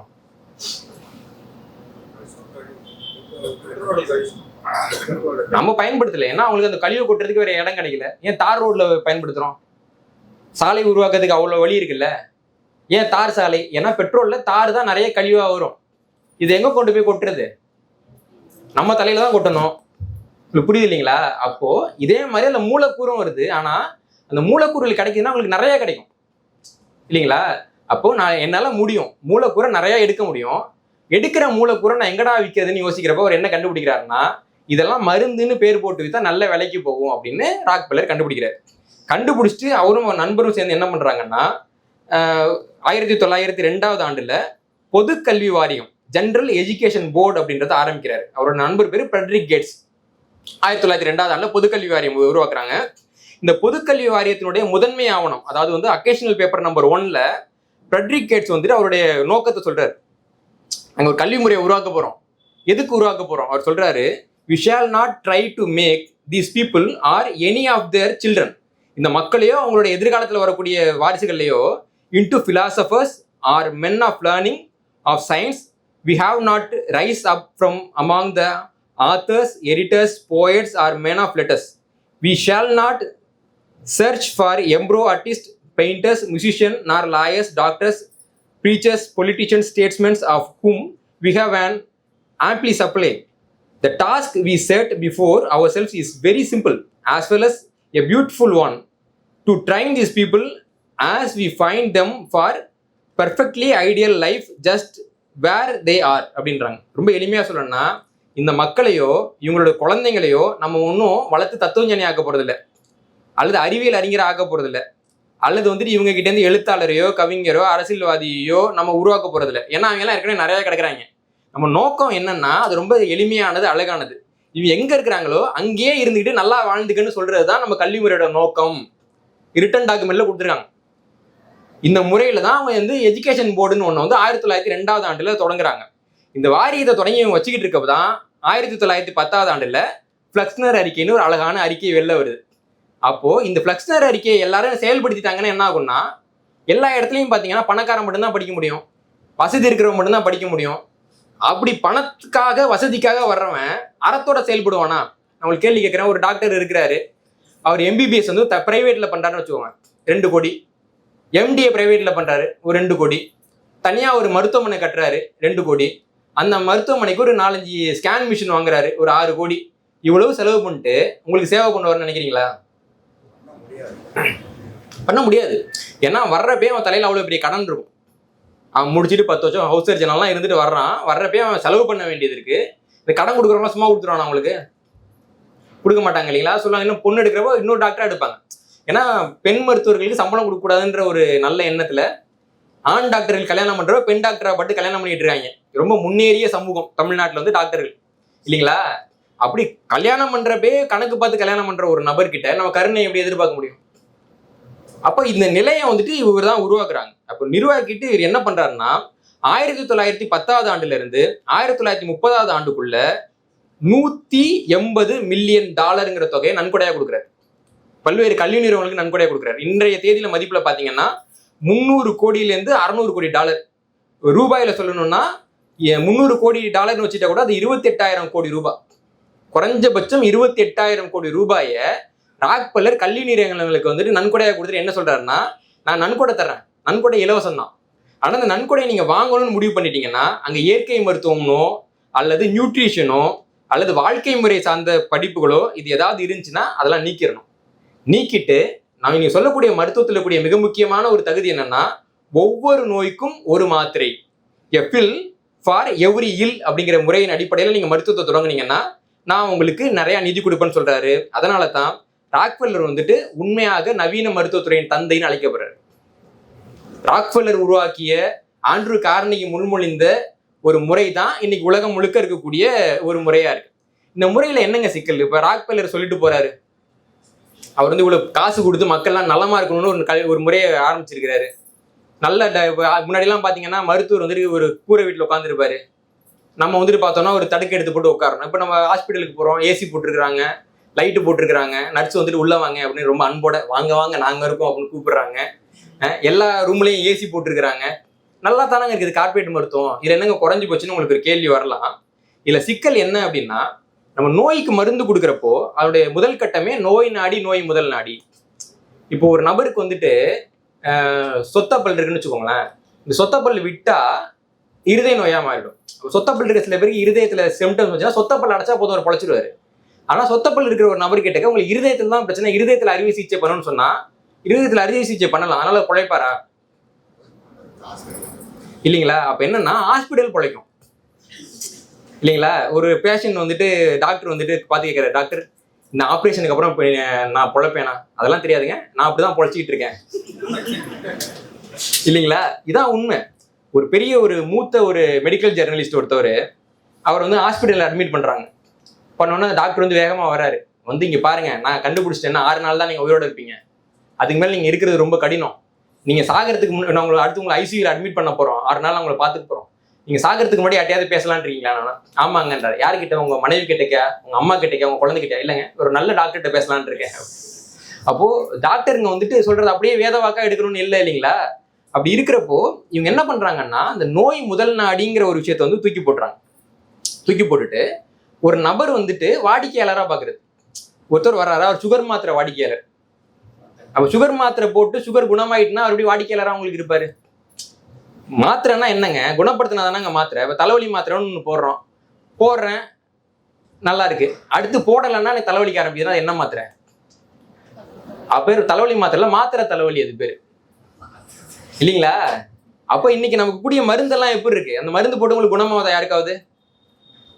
அப்படி ஆச்சுன்னா வச்சுக்கோங்களேன், நம்ம மாத்திரையெல்லாம் பார்த்தீங்கன்னா ஆன்னு போட்டிருப்பாங்க. அரசாங்க ஹாஸ்பிட்டலில் கொடுக்குற மாத்திரைக்கு எனக்கு வந்து முதல் தடவையில் அதுக்கு அர்த்தம் தெரியாமல் என்னோட ஆசிரியர்கிட்ட போய் கேட்டேன், பள்ளி ஆசிரியர். அவர் சொன்னார், தம்பி இது பேர் தானா அது ஆனா, இந்த மாத்திரை போட்டு தானா ஆனா தான் இருக்குன்றதான் போட்டிருக்காங்க, இந்த மாத்திரையில ஒன்றும் ஆகாதுப்பா கீழே போட்டுரு அப்படின்னாரு. அப்படியாக உங்களுக்கு கடவுள் புண்ணியத்தில் குணமாகச்சா உண்டுன்னு வச்சுக்கோங்க, முழு குணம்னு ஒன்றும் ஆகாது. ஒரு நபர் வந்துட்டு ஆப்ரேஷன் பண்ணிடுவாரு, சரியாயிட்டுங்க, நீங்கள் எதுக்கு 6 மாதத்துக்கு ஒரு செக்அப் வந்துக்குங்க, 1 வருஷத்துக்கு ஒரு அட்மிட் ஆகிக்கங்க, இந்த மாத்திரை போடுங்க, இது சைடு எஃபெக்ட்டுக்கு இது உங்களுக்கு முழு குணமாகி ஒரு நபர் வந்து வெளில வர முடியாது. அப்படி வந்துட்டாருன்னா அது நவீன மருத்துவத்தோட தோல்வி ஆயிடும், அது பிஸ்னஸ் மாடல் ஃபெயிலியர் ஆயிடுச்சுன்னு அர்த்தம். உங்களுக்கு புரியுது இல்லைங்களா? அப்போ இப்படியாக ஒரு நபரை வாடிக்கையாளராக பார்க்கக்கூடிய ஒரு வர்த்தக முறையை வந்துட்டு இவர் உருவாக்குனார். அப்புறம் மாணவர்களையும் இவர் பிரிச்சிட்டாரு. என்னன்னா மாணவர்களை பார்த்தீங்கன்னா எல்லாரும் படிச்சு பெரிய ஆளாக வேணாம். இப்போ வந்துட்டு இப்போ ராக்பெல்லர் தான் வந்துட்டு இப்போ இருக்கிற நவீன கல்விக்கூடங்களை வந்து அமெரிக்காவில் வடிவமைச்சார். எங்க மாடல் எடுத்தாரு? எங்கேயாவது கல்விக்கூடத்துக்கெல்லாம் போய் பார்த்தாருன்னா அதெல்லாம் எடுக்கல. ஃபேக்ட்ரியில் அசம்பிளி லைன் வச்சிருப்பாங்கல்ல, இங்கே நெட்டு மாற்றம், அடுத்து போல்டு மாற்றம், ஸ்க்ரூ மாற்றம். அதே மாதிரி முதல்ல கணக்கு பாடம், அடுத்து ஆங்கில பாடம், அப்புறம் பிடி பாடம், அப்புறம் இன்டர்வெல் அப்படின்னு அவர் தான் மாற்றினார். அதே மாதிரி தொழிலாளர்களுக்கு வந்து பெல் அடிச்சோன்னா வேலையை விட்டுட்டு போகலாம், பெல் அடிச்சோன்னு திருப்பி வரணும் இல்லை, அதே மாதிரி மணி அடிச்சா சோறு அதான் உருவாக்குனாரு. அதுக்கடுத்து பார்த்தீங்கன்னா கருப்பின தொழிலாளர்கள் வர்றப்ப என்ன பண்ணாருன்னா, வெள்ளையின மக்களுக்கு ஒரு பாடத்திட்டம், கருப்பின மக்களுக்கு ஒரு பாடத்திட்டம். அதுல இந்த கருப்பின மக்களுக்கான பாடத்திட்டத்தில் வந்துட்டு சமூக சிந்தனை அப்படின்ற பகுதி இருக்காது, அரசியலுங்கிற பகுதி இருக்காது. ஏன்னா இதெல்லாம் படிச்சுட்டு அவன் சமூக சிந்தனை அரசியலாம் தான் யாருக்கு எதிராக போராடுவான், எனக்கு எதிராக தான் போராடுவான், அப்புறம் எதுக்கு அவனுக்கு அதெல்லாம் சொல்லி கொடுத்துட்டு அதெல்லாம் நீக்கு அப்படின்னு நீக்கினார். இப்படியாக அவருக்கு ஒரு பாடத்திட்டத்தை உருவாக்குனாரு. அந்த பாடத்திட்டத்தில் உருவான மருத்துவ நிறுவனங்கள் தான் இன்னைக்கு உலகம் முழுக்க நமக்கு மருத்துவத்தை சொல்லிட்டு இருக்காங்க. இப்போ இந்த மருத்துவத்தினுடைய விளைவு என்ன அப்படின்னு பார்த்தீங்கன்னா, இப்போ நம்முடைய மருத்துவத்திலேயே இந்த நோய் நாடி, நோய் முதல் நாடின்றதுல வந்து இந்த நோய் நாடின்றதுக்கு பேர் வந்து ஆங்கிலத்தில் டயக்னிசிஸ், நோய் அறிதல் அப்படின்னு பேர். அதுக்கு அடுத்தது பார்த்தீங்கன்னா இந்த நோய் முதல் நாடி அப்படிங்கிறதுக்கு வந்து பேர் வந்து எட்டியாலஜி, அதாவது வந்து நோய்க்கான மூல காரணத்தை கண்டுபிடிக்கிறது. அதுக்கடுத்து அது தணிக்கும் வாய் நாடி அப்படின்னா ஒரு நோய் இருக்கும், சில சமயம் நோயை விட அறிகுறியை தான் நம்மளால தாங்கிக்க முடியாது. முதல்ல அறிகுறியிலேன்னா அதை கொண்டு போகணும். அப்போ அதுக்கு பேர் வந்து பார்த்தீங்கன்னா அறிகுறிகளை கட்டுப்படுத்தும் வழியை ஆராய்தல், அதுக்கு வந்து பார்த்தீங்கன்னா சிம்டமிக் ரிலீஃப் அப்படின்னு பேர். அதுக்கடுத்து வாய்ப்பச்சை எல்லாம் குணப்படுத்துறது, அதுக்கு பேர் தான் கியூர் அப்படின்னு பேர். இந்த ஒரு குரல்லையே முழு அந்த விஷயம் இருக்கு இல்லைங்களா? இதுல அந்த நோய் நாடி அப்படின்றதான் மிக மிக முக்கியமான ஒரு விஷயம். முதல்ல அது என்ன நோயின்னு நம்ம தெரிஞ்சுக்கணும். என்ன நோயின்னு தெரிஞ்சு தானே நீங்க வைத்தியம் பார்க்க போவீங்க. இப்பெல்லாம் பார்க்குறோம் இல்லைங்களா, வலது பக்கத்தில் அடிபட்டதுக்கு இடது பக்கத்தில் ஆப்ரேஷன் பண்ணிட்டாங்க. ஒரு பொண்ணு, ஒரு விளையாட்டு வீராங்கனைக்கு வந்து தவறான ஆப்ரேஷன்ல கை எடுத்துட்டாங்க, தவறான ஆப்ரேஷன்ல கால் எடுத்துட்டாங்க, வந்துகிட்டே இருக்கு. அப்ப எங்க தவறு நடக்குது? நோய் அறிதல், நோய் நாடி முதல் பாடத்திலேயே நம்ம தப்பு விட்டுறோம். இப்ப இந்த நவீன மருத்துவ முறையில என்ன பாத்தீங்க அப்படின்னா, ஒரு ஒட்டுமொத்த மருத்துவ செலவுல இந்த நோயை தெரிஞ்சுக்கிறதுக்கு எவ்வளவு செலவு செய்யப்படுதுன்னு நினைக்கிறீங்க?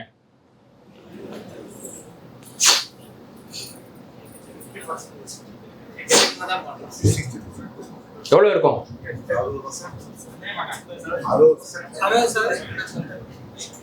3-5. உங்களுக்கு 1 கோடி ரூபாய் செலவு பண்ணணும் அப்படின்றத காரணம் நோய் தானே. இந்த நோய் வந்தா 1 கோடி ரூபாய் செலவு பண்றோம்ல. ஆனா அதை தெரிஞ்சுக்கிறதுக்கு நடக்கிற ஆய்வுகளை நம்ம வந்து 2வது ஆய்வுக்கே போறது இல்லை. ஒரு ஸ்கேனு, ஒரு எம்ஐஆர் அல்லது ஒரு டாக்டர் சொன்னோன்னா அவர் சொல்லிட்டார்ல, உடனே அவர் டாக்டர் சொல்லிட்டாரு போய் படுத்துரு. அப்ப நம்ம எங்க தோக்குறோம்னா, முதல்ல இந்த நோய் நாடி அப்படிங்கிற இடத்துலயே நம்ம தோத்துறோம். அப்போ நம்ம அந்த 3% செலவுல ஒருத்தன் சொன்னான் இல்லைங்களா, அவன் தான் உங்களை குழியில தள்ளினவன். அதான் உண்மை.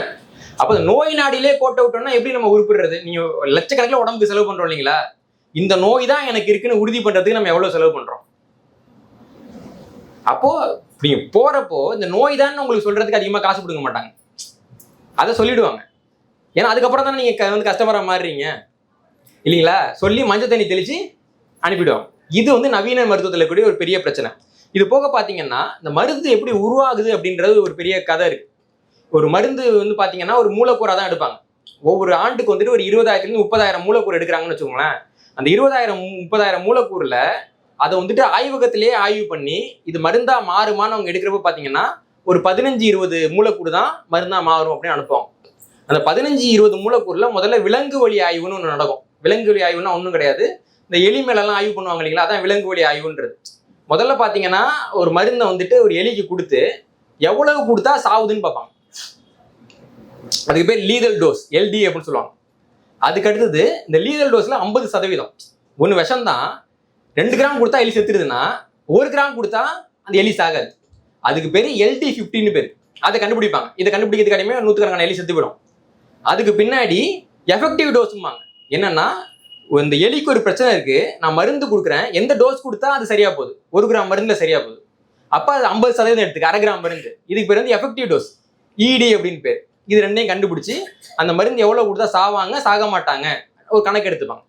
அதுக்கு பின்னாடி இதுக்கு வந்து ப்ரீ கிளினிக்கல் ட்ரையல் அப்படின்னு பேர். அதுக்கப்புறம் கிளினிக்கல் ட்ரையல்னு ஒன்று ஆரம்பிச்சு ஒரு 10 பேரோ 100 பேரோ எடுத்துப்பாங்க. இந்த மொதல் ட்ரையலுக்கு எடுத்துக்கிறது வந்து ஃபேஸ் 1ன்னு சொல்லுவாங்க.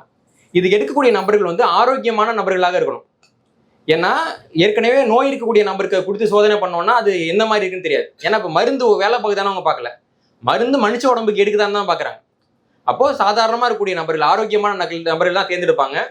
பொதுவாக பெண்களை தேர்ந்தெடுக்க மாட்டாங்க. தேர்ந்தெடுத்தா 45 வயதுக்கு மேற்பட்ட பெண்கள் தான் தேர்ந்தெடுப்பாங்க. ஏன்னா அவங்க உடம்புல ஹார்மோன் நிறையா இருக்கும் 45 வயசு வரைக்கும். அப்போ ஹார்மோன் இல்லாத நபர்களாக தேர்ந்தெடுக்கணும். அப்போ இதுக்கு வந்து ஆரோக்கியமான நபர்களை தேர்ந்தெடுத்து அவங்க உடம்புல முதல்ல வந்துட்டு இதை வச்சு ஆய்வு பண்ணுவாங்க. லீதல் டோஸ் அந்த இதெல்லாம் கொடுத்து ஆய்வு பண்ணுவாங்க. அதுக்கப்புறம் பார்த்தீங்கன்னா ஃபேஸ் 2 அப்படின்னு ஒன்று இருக்கும். அதுலேயும் வந்து பார்த்தீங்கன்னா ஒரு ஆய்வு நடக்கும். அப்புறம் ஃபேஸ் 3ன்னு ஒன்று நடக்கும், அதில் ஒரு ஆய்வு நடக்கும். இதெல்லாம் முடிஞ்ச பின்னாடி தான் வந்துட்டு மருந்துன்றது வந்துட்டு வெளில வருது. இதான் அந்த மருத்துவத்தினுடைய வரலாறாக இருக்குது. இதில் அந்த ஃபேஸ் 1 ரிசர்ச் இருக்குல்ல, அதுக்கு வாலண்டியராக போகிறதுக்கு வந்துட்டு அறிவு இருக்கிறவங்க கொஞ்சம் யோசிப்பாங்க இல்லைங்களா. வாலண்டியராக போகிறவங்க இருக்கிறாங்க, இருந்தாலும் அது வந்து உடல் நலத்துக்கு எதிரானதுங்கிற ஒரு பயம் வந்து அந்த ஃபேஸ் 1ல இருக்கிறவங்களுக்கு இருக்கும். அப்படி இருக்கிறப்போ டெல்லியில் இருக்கிற எய்ம்ஸ் மருத்துவமனையில் ஒரு ரிசர்ச் வந்து நடந்தது. ஃபேஸ் 1 ரிசர்ச் நடந்தது. 1000க்கும் மேற்பட்ட நபர்கள் மேலே நடந்தது. இதில் என்ன நம்ம கவனிக்க வேண்டிய செய்தின்னா, இப்படியாக அந்த ட்ரையலில் வந்து ஈடுபட்டவங்க எல்லாருமே குழந்தைங்க. 40க்கும் மேற்பட்ட குழந்தைங்க டெல்லி எய்ம்ஸ் மருத்துவமனையில் இறந்து போனாங்க. இறந்து போன பின்னாடி தான் வந்துட்டு RTIல உங்களுக்கு என்னென்ன மருந்தெல்லாம் கொடுத்தீங்கன்னு லிஸ்ட் எடுக்கிறப்போ அதில் சில மருந்துகள் 18 வயதுக்கு மேற்பட்டோருக்கு மட்டுமே கொடுக்கப்பட வேண்டிய மருந்துகள். அப்போ நாடாளுமன்றத்தில் இது பெரிய சிக்கலாக மாறிச்சு. எய்ம்ஸ்ன்றது ஒரு அரசு மருத்துவமனை, அந்த மருத்துவமனையில் எப்படி நீங்கள் குழந்தைங்களுக்கு இப்படி கொடுக்குறீங்க அப்படின்னு கேட்டப்போ விவரங்கள்லாம் வெளில வர ஆரம்பிச்சிச்சு. 4142 குழந்தைகளுக்கு ஆய்வு செய்யப்பட்டது. அந்த குழந்தைகள் மேலே 42 விதமான சோதனைகள் செய்யப்பட்டன குழந்தைங்க மேலே. இந்த சோதனைகளில் மொத்தமாக வந்து 49 குழந்தைகள் இறந்து போனார்கள். ஆனால் நாடாளுமன்றத்தில் அவங்க என்ன பதில் சொன்னாங்கன்னா, இந்த குழந்தைங்க எல்லாம் ஏற்கனவே உடம்பு சரியில்லைன்னா ஹாஸ்பிட்டலுக்கு வந்திருந்தாங்க, அப்போ இவங்க ஆரோக்கியமான குழந்தைங்க கிடையாது, இவங்கள வெறும் 1.8% குழந்தைங்க தான் செத்து போனாங்க, அதனால இவங்க வந்து அந்த ஆய்வுனால செத்து போனாங்கன்னு சொல்ல முடியாதுன்னு சொல்லிட்டாங்க. இதுல எந்த மருத்துவருக்கும் பெருசாக தண்டனை விதிக்கப்படவில்லை. இந்த சம்பவம் நடந்தது இப்போதான் 2006 ஆண்டுல நடந்தது, ஜனவரி 1ஆம் தேதி. இப்போ டெல்லியில் நடந்த ஒரு சம்பவம். அப்போ இந்த குழந்தைகளோட பெற்றோர்கிட்ட அனுமதி வாங்கிட்டீங்கன்னா அவங்க பேப்பர் கொடுத்தாங்க, நான் கையெழுத்து போட்டு கொடுத்தோம், என்னன்றது பார்க்கல. டெல்லியில் நடந்தது. இது வந்து முதல் தரமான ஒரு பிரச்சனையா இருக்கு. அப்புறம் பார்த்தீங்கன்னா இந்தூர் அரசு மருத்துவமனையில் 2000 ஆரோக்கியமான குழந்தைகள்கிட்ட புற்றுநோய், ஆஸ்துமா, இதய நோய், போலியோ மற்றும் கருப்பை புற்றுநோய்க்கான ஆய்வு நடந்ததுன்றது கண்டறிவிக்கப்பட்டது. மத்திய பிரதேசத்தில் பொருளாதார குற்றப்பிரிவை சேர்ந்தவங்க வந்துட்டு மருத்துவருடைய வருவாய் வந்து 2010 நிறைய அதிகரிச்சிருக்குன்றதை கண்டுபிடிச்சாங்க. பணம் வந்திருக்குன்னா எங்கேருந்து வந்திருக்குன்னு ஆய்வு பண்றப்போ 3307 பேர் மேல சட்டவிரோதமாக மருத்துவ ஆய்வுகள் நடத்தி தான் இந்த பணத்தை அவங்க சம்பாதிச்சாங்க அப்படின்றது வந்து கண்டுபிடிக்கப்பட்டது. அதுக்கு பின்னாடி என்ன நடந்ததுன்னா மத்திய அரசாங்கம் புதிய மருந்துகள் மற்றும் மருத்துவ பரிசோதனை விதிகள் அப்படின்னு ஒரு விதியை கொண்டு வந்தாங்க. ஆனா இந்த பரிசோதனையில ஈடுபட்டாங்கல்ல அந்த மருத்துவர்கள் மேல பெரிய நடவடிக்கைகள் எதுவும் எடுக்கப்படவில்லை. இப்படிதான் அது நடந்துகிட்டு இருக்கு. இது பாத்தீங்கன்னா இப்போ மருத்துவர்கள் அப்படின்னு நம்ம நினைச்சோம்னா வந்துட்டு அவங்க வந்து நல்லவங்க, நம்ம வந்து 200 ரூபா ஃபீஸ் கொடுக்குறோம்ல, அந்த ஃபீஸை வச்சுதான் மருத்துவர் வந்து அவ்வளவு பெரிய ஹாஸ்பிட்டலுக்கு வந்து வாடகை கட்டுறாருன்னு நம்ம நினைச்சிட்டு இருக்கோம். அப்போ இந்த மேற்கண்ட மருத்துவர்கள் இருக்காங்கல்ல, இவங்க எல்லாம் எதுக்கு செலவு பண்ணாங்க? இதே இந்தூர்ல சில மருத்துவர்கள் வந்து இன்கம் டாக்ஸ் ஃபைல் பண்றாங்க. என்ன ஃபைல் பண்றாங்கன்னா, நாங்க பல்வேறு நபர்கள் வந்து மருத்துவ ஆய்வுக்கு உட்படுத்தினதுக்கு கமிஷன் பணம் வாங்கணும், அதனால எனக்கு இந்த வருஷம் 65 லட்சம் வந்துச்சு, 75 லட்சம் வந்துச்சு, 95 லட்சம் வந்துச்சு. இன்கம் டாக்ஸ் அவன் ஃபைல் பண்றான். இந்த 65 லட்சம் 75 லட்சம் 90 லட்சம்லாம் எங்கேருந்து வருது? இப்படி மருத்துவ பரிசோதனைக்கு உட்படுத்தப்பட்ட மக்கள் இருக்காங்கல்ல, அவங்ககிட்ட ஒரு கருத்து கணிப்பு நடத்துறாங்க. அதுல வந்து 100 பேர்ட்ட கேட்கறாங்க, நீங்க மருத்துவ பரிசோதனைக்கு போறதுக்கு என்ன காரணம்னு. 97 பேர் ஒரே காரணத்தாங்க சொன்னாங்க. என்ன காரணமா இருக்குன்னு நினைக்கிறீங்க? டாக்டர் சொன்னாரு 97 பேர். அப்போ இப்போ மருத்துவர்கள் வந்து என்னத்தை விற்கிறாங்க? சுகாதாரத்தை நமக்கு விற்கிறாங்களா, மருந்தை நமக்கு விற்கிறாங்களான்னா கிடையாது. மருத்துவர்கள் நம்பிக்கையை விற்கிறார்கள் தான் உண்மை. இந்த மருத்துவர்கள் எது எதுக்கெல்லாம் விளம்பரம் பண்ணியிருக்காங்கன்னு நான் உங்களுக்கு ஒரு பட்டியல் சொல்றேன் பாருங்க. 1930 ஆண்டுலேருந்து 1950 ஆண்டு வரைக்கும் சிகரெட் வந்து பிடிக்கிற பழக்கம் அதிகரிச்சப்போ சில பேரை பத்தி எழுதுறாங்க, சிகரெட் பிடிச்சா ஆள் இறந்து போயிடுவாங்கன்னு எழுதுறாங்க. ஒரு குறிப்பிட்ட நிறுவனம் மால்புரோ சிகரெட்னு பேர். அந்த நிறுவனத்துல வந்து பாத்தீங்கன்னா கௌபாய் மாதிரி சில பேர் உட்காந்துட்டு சிகரெட் பிடிப்பாங்க. அவங்க தான் அவங்களோட மாடல். ஊரா அவங்களை கூட்டு போயிட்டு சிகரெட் பிடிக்க வச்சு காமிப்பாங்க. இப்போ ரஜினிகாந்த் பிடிக்கிற ஸ்டைலா போட்டு பிடிச்சி காமிப்பாங்க. அவங்கள பார்த்து 4 தற்கொலைங்க சிகரெட் பிடிக்க ஆரம்பிங்க. அப்படிதான் நான் இந்த ஊர்ல எல்லாமே நாசமா போனானுங்க. அதே தான் அமெரிக்காலே. அப்படி குடிக்க வைக்கிறப்போ ஒரு கட்டத்துல என்ன கவனிக்கிறாங்கன்னா, இப்படி மாடலா பயன்படுத்தினாங்கல்ல, இவங்க எல்லாரும் ஒருவர் பின் ஒருவராக கேன்சர் வந்து செத்து போறாங்க. மால்புரோ கௌபாய்ஸ் வந்து கேன்சர் வந்து செத்து போறாங்க. புகையிலை நிறுவனத்தை நடத்தக்கூடிய நபர்கள், வேலை பார்க்கக்கூடிய நபர்கள் கேன்சர் வந்து செத்து போறாங்க. இப்போ ஊடகங்கள் என்ன பண்ணுதுன்னா, புகையிலை பிடிச்சா கேன்சர் வந்துரும்னு எழுதுது. அப்பதான் மக்கள் கிட்ட வந்துட்டு ஒரு விழிப்புணர்வு வருது. அந்த காலகட்டத்தில் 1930 50 வரைக்கும் டாக்டர்கள் சிகரெட் விளம்பரங்கள்ல வர்றாங்க. இந்த சிகரெட் பிடிச்சா ரொம்ப நல்லது. இன்னும் பாத்தீங்கன்னா ஒரு கேமல் அப்படின்னு ஒரு சிகரெட் பிராண்ட் இருக்கு. அதோட விளம்பரம் என்னன்னா, மோர் டாக்டர்ஸ் ஸ்மோக் கேமல்ஸ். அதிகமான டாக்டர்கள் பிடிக்கும் புகை நம்ம புகை தான், நீயும் ஊடு அப்படின்னு விளம்பரம் பண்ணாங்க. நீங்க இந்த டிசி காமிக்ஸ்ல வந்துட்டு பாத்தீங்கன்னா, ஒரு பொண்ணு சிகரெட் பிடிச்சிட்டு இருப்பா. சூப்பர்மேன் பேட்மேன்லாம் வந்து பேசிட்டு போறப்போ, சிகரெட் பிடிக்காதீங்க உடம்புக்கு கெடுதல் அப்படிம்பாங்க. உடனே அந்த பொண்ணு சொல்லுவா, என் டாக்டர் பிடிக்கிற, அதனால தான் என் டாக்டர் பிடிக்கிற அதே பிராண்டை நான் பிடிக்கிறேன். அப்போ டாக்டர்கள் வந்து மருந்து மட்டும் வைக்கல, சிகரெட் வித்தாங்க. அது பின்னாடி பாத்தீங்கன்னா கொக்கைன் ஹெராயின் அப்படின்னா என்னன்னு எல்லாருக்கும் தெரியும்ல. இங்க தெரியாதவங்க தமிழ்நாட்டில் யாராவது இருக்காங்களா? பெருசா இல்லை. ஆனா ஒரு காலகட்டத்தில் பாத்தீங்கன்னா 19ஆம் நூற்றாண்டுடைய பிற்பகுதியில இந்த கொக்கைன் ஹெராயின்லாம் வச்சு மருந்து தயாரிச்சு, இந்த மருந்து வந்து காப் சிறப்பு குழந்தைங்களுக்கு கொடுங்க, பல்வலி இருந்தா கொடுங்க அப்படின்னு சொல்லிட்டு இந்த மருத்துவர்கள் கொக்கைனை ஹெராயினை காப் சிறப்பா எழுதி கொடுத்துருக்காங்க. மருத்துவர்கள் பண்ணது. அது போக பாத்தீங்கன்னா சில பானங்கள்ல வந்துட்டு குழந்தைங்களுக்கான பானங்கள்ல எவ்வளவு சக்கரை இருக்கணும், எவ்வளவு மாவுச்சத்து இருக்கணும் லிஸ்ட் இருக்கு. அதை தாண்டி சில பானங்கள் இருக்கும். ரொம்ப இல்லை. சில பேர் வீட்டுல உங்க குழந்தைங்க வந்து ராத்திரி தூங்காம விளையாண்டுட்டே இருக்காங்களா? இந்த பிரச்சனை எல்லார் வீட்லயும் இருக்குல்ல. ரொம்ப எளிமையா சொல்றேன், 7 மணிக்கு மேல பாலோ காஃபியோ ஏதாவது கொடுக்குற மாதிரி இருந்தாலும் சக்கரை போட்டு கொடுக்காதீங்க. உங்க குழந்தை போய் தூங்கிடும். அப்ப சக்கரை கொடுக்குறப்ப அந்த குழந்தைங்க ரொம்ப உற்சாகமா இருக்கிற மாதிரி நமக்கு தோணுது. சக்கரை ஒன்னோட இயல்பு அது. நமக்கு கொஞ்சம் டல்லா இருந்தோம்னா ஒரு சாக்லேட் வாயில போட்டுக்க அப்படின்னு சொல்றதுக்கான காரணம் அதுதான். இப்போ அந்த அதீதமா சக்கரை குடிக்கிறப்ப அப்ப நல்லா இருக்கும். பின்னாடி என்ன ஆகும்னா, சர்க்கரையும் மாவும் சரிக்காம அந்த குழந்தைங்களுக்கு வந்துட்டு சர்க்கரை நோயும் வேறு சில வியாதிகளும் வந்துச்சு. அப்போ இதெல்லாம் வந்துட்டு குழந்தைங்களுக்கு குழந்தை நல மருத்துவர் எழுதி கொடுத்தது. உங்க குழந்தை ஊட்டச்சத்தா இருக்கணுமா, இதெல்லாம் சாப்பிடுங்கன்னு எழுதி கொடுத்து அதன் மூலம் சர்க்கரை நோய் வந்திருக்குது குழந்தைகளுக்கு. இது அது போக பாத்தீங்கன்னா ரேடியம் அப்படின்னு ஒரு உலகம் கண்டுபிடிச்சாங்க. நல்லா ஒளிரக்கூடிய உலகம். ஆரம்ப காலகட்டத்தில் ரேடியம்னா என்னன்னு தெரியல. அப்ப என்னன்னா, இப்போ வந்துட்டு இந்த மின்காந்த மோசடி எல்லாம் நடக்கிற மாதிரி ரேடியம் வாட்டர்னு ஒரு மோசடி நடந்தது. தண்ணியை வந்து ரேடியத்து கூட வச்சிருது. வச்சுட்டு அந்த தண்ணி வந்து அவ என்ன இதில் பயன்படுத்துறதுன்றப்போ சில மருத்துவர்கள் என்ன சொன்னாங்கன்னா, இது வந்துட்டு ஒரு அழகு சாதன பொருள், ரேடியம் கலந்த நீரை வந்து நீங்க குளிங்க, உங்க மூஞ்சி பளபளன்னு ஆயிடும்னாங்க. நிறைய பேர் கேன்சர் வந்து செத்து போனாங்க. இது நடந்திருக்குது. இது போக பாத்தீங்கன்னா தமிழ்நாட்டில் சக்கரை நோய் வந்துச்சு. தமிழ்நாட்டில் நீங்க டாக்டரை பார்த்து நீங்க சக்கரை வியாதி இருக்குன்னு சொன்னா என்ன சொன்னாங்கன்னா, போய் சப்பாத்தி சாப்பிடுங்க, சப்பாத்தி சாப்பிட்டீங்கன்னா சக்கரை நோய் குறையும். இப்போ வட இந்தியாவில் இருக்க சக்கரை நோய் இல்லையான்னு 3 நாளைக்கு சப்பாத்தி தானே தின்றான். அப்போ அவங்களை எடுத்து பார்த்தா அவங்க கிட்ட அதே டாக்டர் என்ன சொல்லியிருக்காங்கன்னா, அரிசி சாப்பிடுங்க குறையும். உண்மைங்க. ஏன்னா நம்ம ஊர்ல கோதுமை வைக்க முடியாது, அவங்க ஊர்ல அரிசி வைக்க முடியாது. எப்படி நான் மார்க்கெட்டை பிடிக்கிறது? ஒருத்தன் வருவான் நம்மளை நம்பி, நல்ல தங்கமான பையன், சொன்னா வாங்கி சாப்பிட்ருவான். நடந்திருக்குது. இது போக வந்து பாத்தீங்கன்னா தமிழ்நாட்டில் வந்து எங்க குடும்பத்துல வந்து நல்லெண்ணெய் பயன்படுத்தும், என் மனைவி குடும்பத்துல கடலெண்ணெய் பயன்படுத்தும். இப்ப 2 குடும்பத்திலையும் பாமாயில் பயன்படுத்திட்டு இருக்காங்க. பாமாயில்ல யார் வந்து சொல்லி நம்ம மாத்தணும்? யாராவது கொண்டு வந்து நல்லெண்ணெய் விட பாமாயில் நல்லதானா? நல்லதுதான். யார் சொன்னாங்க? டாக்டர் சொன்னாரு. செரிமான பிரச்சனைக்கு யாராவது வந்தா நீங்க வந்து நல்லெண்ணெய் நிறைய போடாதீங்க, டென்சிட்டி ரொம்ப அதிகமா இருக்கு, நீங்க பாமாயில் சாப்பிடுங்க, எனக்கே ஒரு டாக்டர் சொல்லியிருக்காரு. இப்படியாக டாக்டர்கள் வந்து மருந்துகளை மட்டும்தான் விற்கிறார்கள் நம்ம நினைக்கக்கூடாது. டாக்டர்கள் நம்பிக்கைகளை விற்கிறார்கள். அதற்காகவே அவர்கள் பல கோடி ரூபாய் செலவு செய்து தயார்படுத்தப்படுகிறார்கள். அதற்கு காரணம் இன்றைக்கு இருக்கக்கூடிய மருத்துவம்ங்கிறது கார்பரேட்டால உருவாக்கக்கூடிய ஒரு மருத்துவமாக இருக்கு. இப்போ சில நேரம் வந்து டாக்டர்கள் வந்து அவங்க தெரிஞ்சு பண்ணுவாங்க, சில நேரத்தை அவங்கள வச்சு பண்ணிடுவாங்க. ஒரு உதாரணம் சொல்லணும்னா 1916ஆம் ஆண்டுல நியூயார்க்கு பக்கத்துல கோனின்னு ஒரு தீவு இருக்கு. அங்க நாதன் ஹேண்ட்வர்க்கர் அப்படிங்கிறவர் வந்து ஒரு கடையை போறாரு. ஹாட் டாக்னு கேள்விப்பட்டீங்களா? அமெரிக்கால அது இறைச்சி வாங்கறதுக்கு வசதி இல்லாத மக்களுக்கு என்ன பண்ணுவாங்கன்னா, இறைச்சியில வந்து மீதம் போனதெல்லாம் இருக்கும்ல, அதெல்லாம் ஒன்னா போட்டு அரைச்சி அதே வந்து ஒரு பெரிய பீஸா மாத்திடுவாங்க.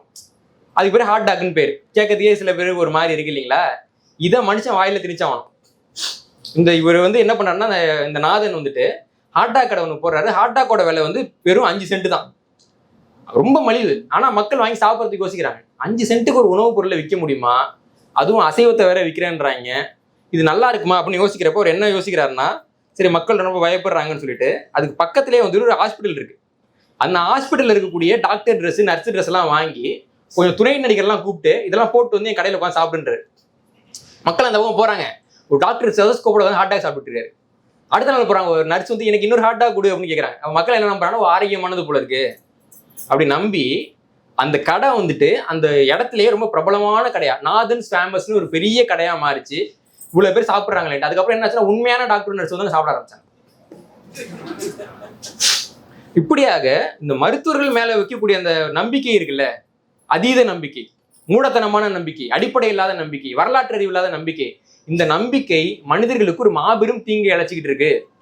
இதனாலதான் நம்ம வந்து நவீன மருத்துவத்தை வந்துட்டு கொஞ்சம் கவனமா பார்க்க வேண்டியது இருக்கு. இப்ப நவீன மருத்துவத்துல இப்போ நம்ம ஊர்ல ஒரு மருந்து இருக்குன்னு வச்சுக்கோங்களேன், அது எப்படி மருந்தா மாறுது? நம்ம இந்த சின்கோனா மரத்தோட கதையை பார்த்தோம்ல, எவனோ ஒருத்தவன் அது என்ன இலைன்னு எடுத்து கடிச்சு பார்த்தான்னா தான் அந்த இலையை பத்தி நம்ம தெரிஞ்சுக்க முடியும். அப்போ நம்ம வந்து இன்னைக்கு வந்து அரளி விதை விஷம்னு எப்படி கண்டுபிடிக்கிறோம்? எவனோ ஒருத்தன் செத்துருக்கான்ல, முன்னோர்கள் எவனோ ஒருத்தவன் அரளியை கடிச்சு பார்த்து செத்து, அது வந்து விஷம்னு நம்ம கண்டுபிடிச்சிட்டோம். அதுக்கு பின்னாடி ஒரு மருந்துக்கு அளவு சொல்றோம்ல, தம்பி இந்த மருந்து இவ்வளவு அளவு தான் சாப்பிடணும், நிறைய சாப்பிட்டா பிடிச்சிக்கும், குறைச்சா சாப்பிட்டா வேலை பார்க்காது, இந்த அளவு நிர்ணயிக்கிறோம்ல. இந்த அளவு நிர்ணயிக்கிறதுக்கு 1000 பேர் கிட்ட பரிசோதனை பண்ணணும். நம்ம ஊர்ல ஒரு பழமொழி வச்சிருப்பாங்க, 1000 பேரை கொண்டா அற வைத்தியன்னு சொல்லிட்டு. அது 1000 வேரை கொண்டா அற வைத்தியங்கிறது. ஆனாலும் கூட ஒரு மருத்துவருக்கு வந்து கல்வி கிடைக்குதுன்னா அது வந்து 50 ஆண்டுகால அறிவுல 100 ஆண்டுகால அறிவுல கிடைக்குது.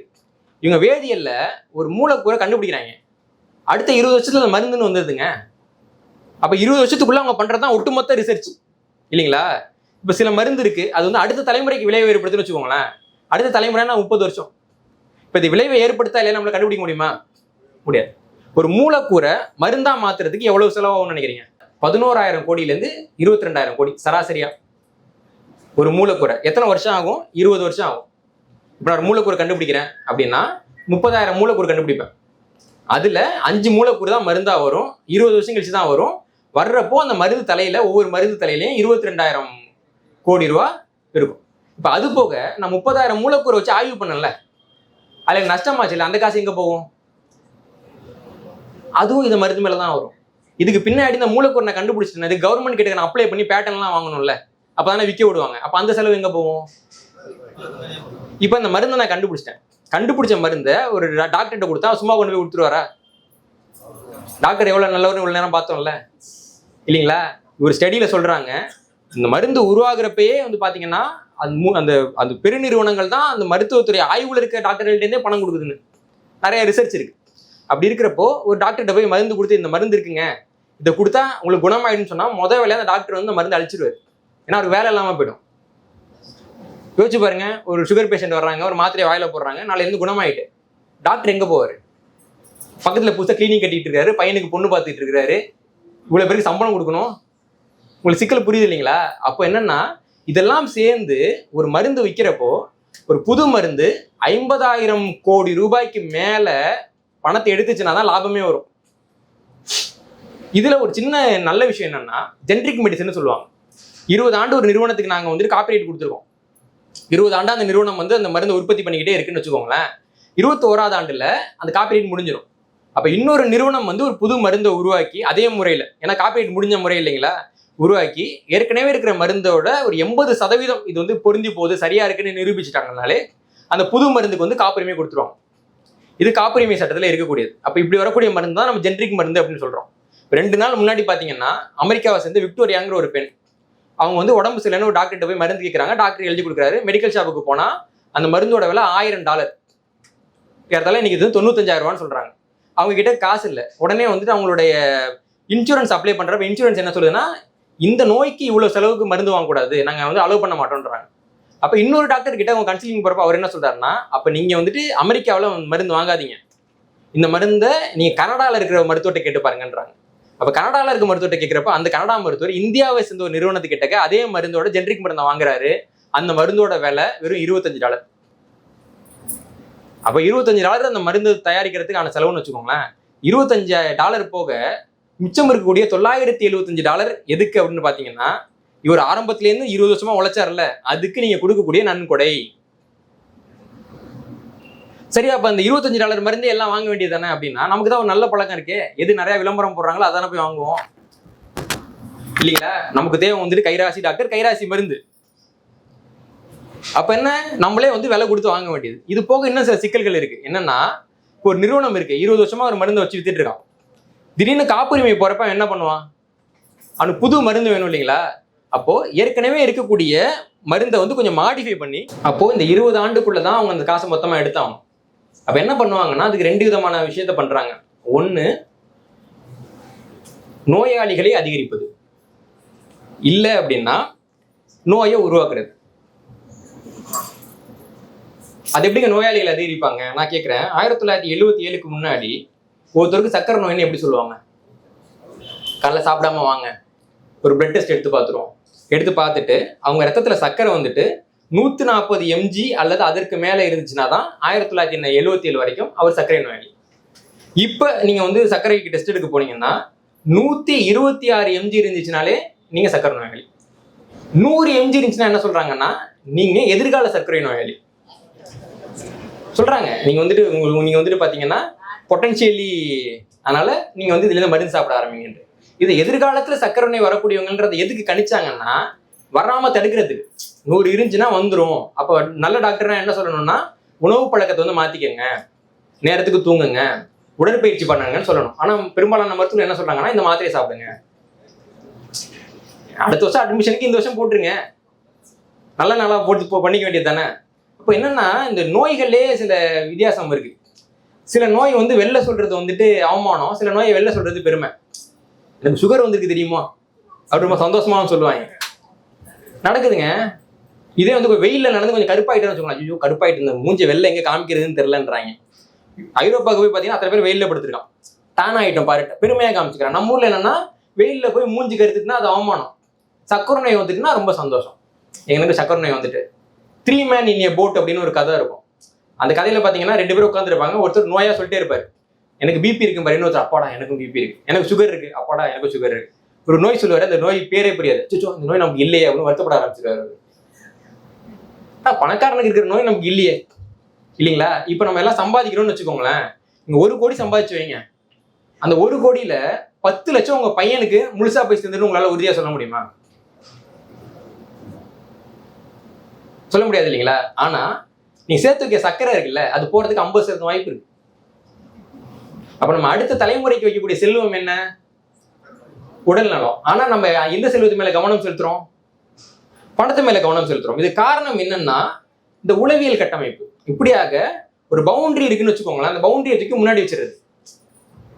ஒரு பையன் வந்து அடிக்க முடியல, 4 லைனை தூக்கி பக்கத்துல வைக்கின்ற மாதிரி, இதை தாண்டினா ஒரு நபருக்கு இந்த நோய் இருக்குன்னா அந்த பவுண்டரியை சுருக்க வேண்டியது. எல்லாத்தோட பவுண்டரியும் சுருக்கிருக்காங்க, எண்ணிக்கை அதிகரிக்கும். அப்போ அது வாங்கக்கூடிய மருத்துவ பயனாளிகளோட எண்ணிக்கை அதிகரிக்கும். அதுக்கு அடுத்தது பாத்தீங்கன்னா, இல்லாத நோய்க்கு மருந்து. நோயே இல்லை, எப்படிங்க மருந்து தேவை? ஒரு கேள்வி வருது இல்ல. இருக்கிற நோய்க்கு மருந்து கண்டுபிடிக்க முயற்சி பண்றேன், அந்த மருந்து எனக்கு கிடைக்கல, ஆனா எனக்கு ஒரு மருந்து கிடைக்குது. இந்த நோய்க்கு தான் எனக்கு மருந்து கிடைக்கல, ஆனா எனக்கு ஒரு மருந்து கிடைக்குது. ஆனா அந்த நோய்க்கு, அந்த மருந்துக்கான நோய் இல்லை. இதுக்காக நான் அப்படி மனசை தளர விடுறது. இல்லைங்களா? இப்போ வீட்டில் வந்து பார்த்தீங்கன்னா ஒரு குழம்பு பண்ண முயற்சி பண்ணுவாங்க, கடைசியில் ஒரு குழம்பு வரும். என்ன பண்ணுவாங்கன்னா நம்மளை கூப்பிட்டு கொஞ்சம் ஊற்றி சாப்பிட்டு என்ன குழம்புன்னு சொல்லுங்க அப்படிம்பாங்க. நம்ம சொல்லுவோம் அந்த குழம்பு தான் இது அப்படின்றாங்க. இந்த முறை தான் மருத்துவத்தில் பயன்படுத்தப்படுது. நான் ஒரு மருந்தோட வரலாறு சொல்கிறேன் பாருங்க. 1990 93 வரைக்கும் மனிதர்களுக்கு வந்து ஒரு மருந்து முயற்சி பண்ணாங்க. என்னன்னா, நமக்கு நெஞ்சு அடைப்பு வர்றப்போ நெஞ்சில் இருக்கிற ரத்த நாளங்களை விரிவு பண்ணி அந்த அடைப்பை சரி செய்யக்கூடிய ஒரு மருந்து ஒரு பெரிய நிறுவனம் முயற்சி பண்ணி 3 ஆண்டா ஆய்வு பண்ணி பார்க்குறப்போ அந்த மருந்து சரி வரலன்னு தெரியுது. யார் யாருக்கெல்லாம் நெஞ்சடைப்பு இருக்கோ எல்லாரும் கொடுக்குறாங்க, எவனுக்கும் சரியா போல. சரி சரியா தான் போலியாடா, மாத்திரையை திருப்பி தரனா தரமாட்டேன்றானுங்க. ஏன்னா இல்லைங்க அந்த மாத்திரை சாப்பிட்டா ரொம்ப நல்லா இருக்குன்றாங்க. அடே அப்படி என்னடா மாத்திரைன்னு கேட்டா சொல்றாங்க, இல்லைங்க இந்த அடைப்பு வந்து நெஞ்சுக்கு தான் பயன்படல, வேறு சில விஷயத்துக்கெல்லாம் பயன்படுது அப்படின்னு சொல்லி அந்த மாத்திரையை வந்து திருப்பி தரல. இன்னைக்கு அந்த மாத்திரை உலகத்திலேயே மிக அதிகமாக விற்பனையாகும் மாத்திரைகள்ல ஒண்ணு, அதுக்கு பேர் வயாகரா. அப்போ நோய்க்கு மாத்திரை கிடையாது, மாத்திரை இருக்கு, மாத்திரைக்கு நோய். இல்லைங்களா? இது கேட்கறதுக்கு கொஞ்சம் காமெடியா இருக்கு இல்லைங்களா? ஆனா எல்லா மருந்தோட கதையும் இந்த மாதிரி காமெடியா இல்லை. தாலிடோமைடு அப்படின்னு ஒரு வேதிப்பொருள் இருக்கு. இந்த வேதிப்பொருள் வந்துட்டு வலிப்பு நோய் இருக்கக்கூடியவர்களுக்கு மருந்தாக மாற்றுவதற்காக ஆய்வுகள் நடந்ததா. அந்த ஆய்வுகள்லாம் தோல்வியில முடிஞ்சிட்டு. ஆனா ஒரு ஆய்வு நடந்து முடியுதுனாலே ஒரு 10,000 கோடி ரூபாய்க்கு மேல செலவு பண்ணிட்டாங்கன்னு அர்த்தம். இப்ப தாலிடோமைடை என்ன பண்றது அப்படின்னு வர்றப்போ அவங்க அதனுடைய ஒரு பக்க விளைவை கண்டுபிடிக்கிறாங்க. ஒமட்டல் அது குறைக்குது. தாலிடோமைடு சாப்பிட்டுட்டு நீங்க தொண்டையில ஏதாவது ஒன்று வச்சீங்கன்னா உங்களுக்கு வந்து ஒமட்டாது பெருசா. அப்ப என்ன பண்றாங்கன்னா, கருவுற்ற பெண்கள்ல சில பேருக்கு இந்த ஒமட்டல் இருக்கும்ல, அப்போ கருவுற்ற பெண்களுக்கு ஒமட்டல் இருக்குல்ல, அது ஒரு நோய். அந்த நோய்க்கு தாலிடோமைடு தான் மருந்து அப்படின்னு சொல்லி உலகம் முழுக்க வித்தாங்க.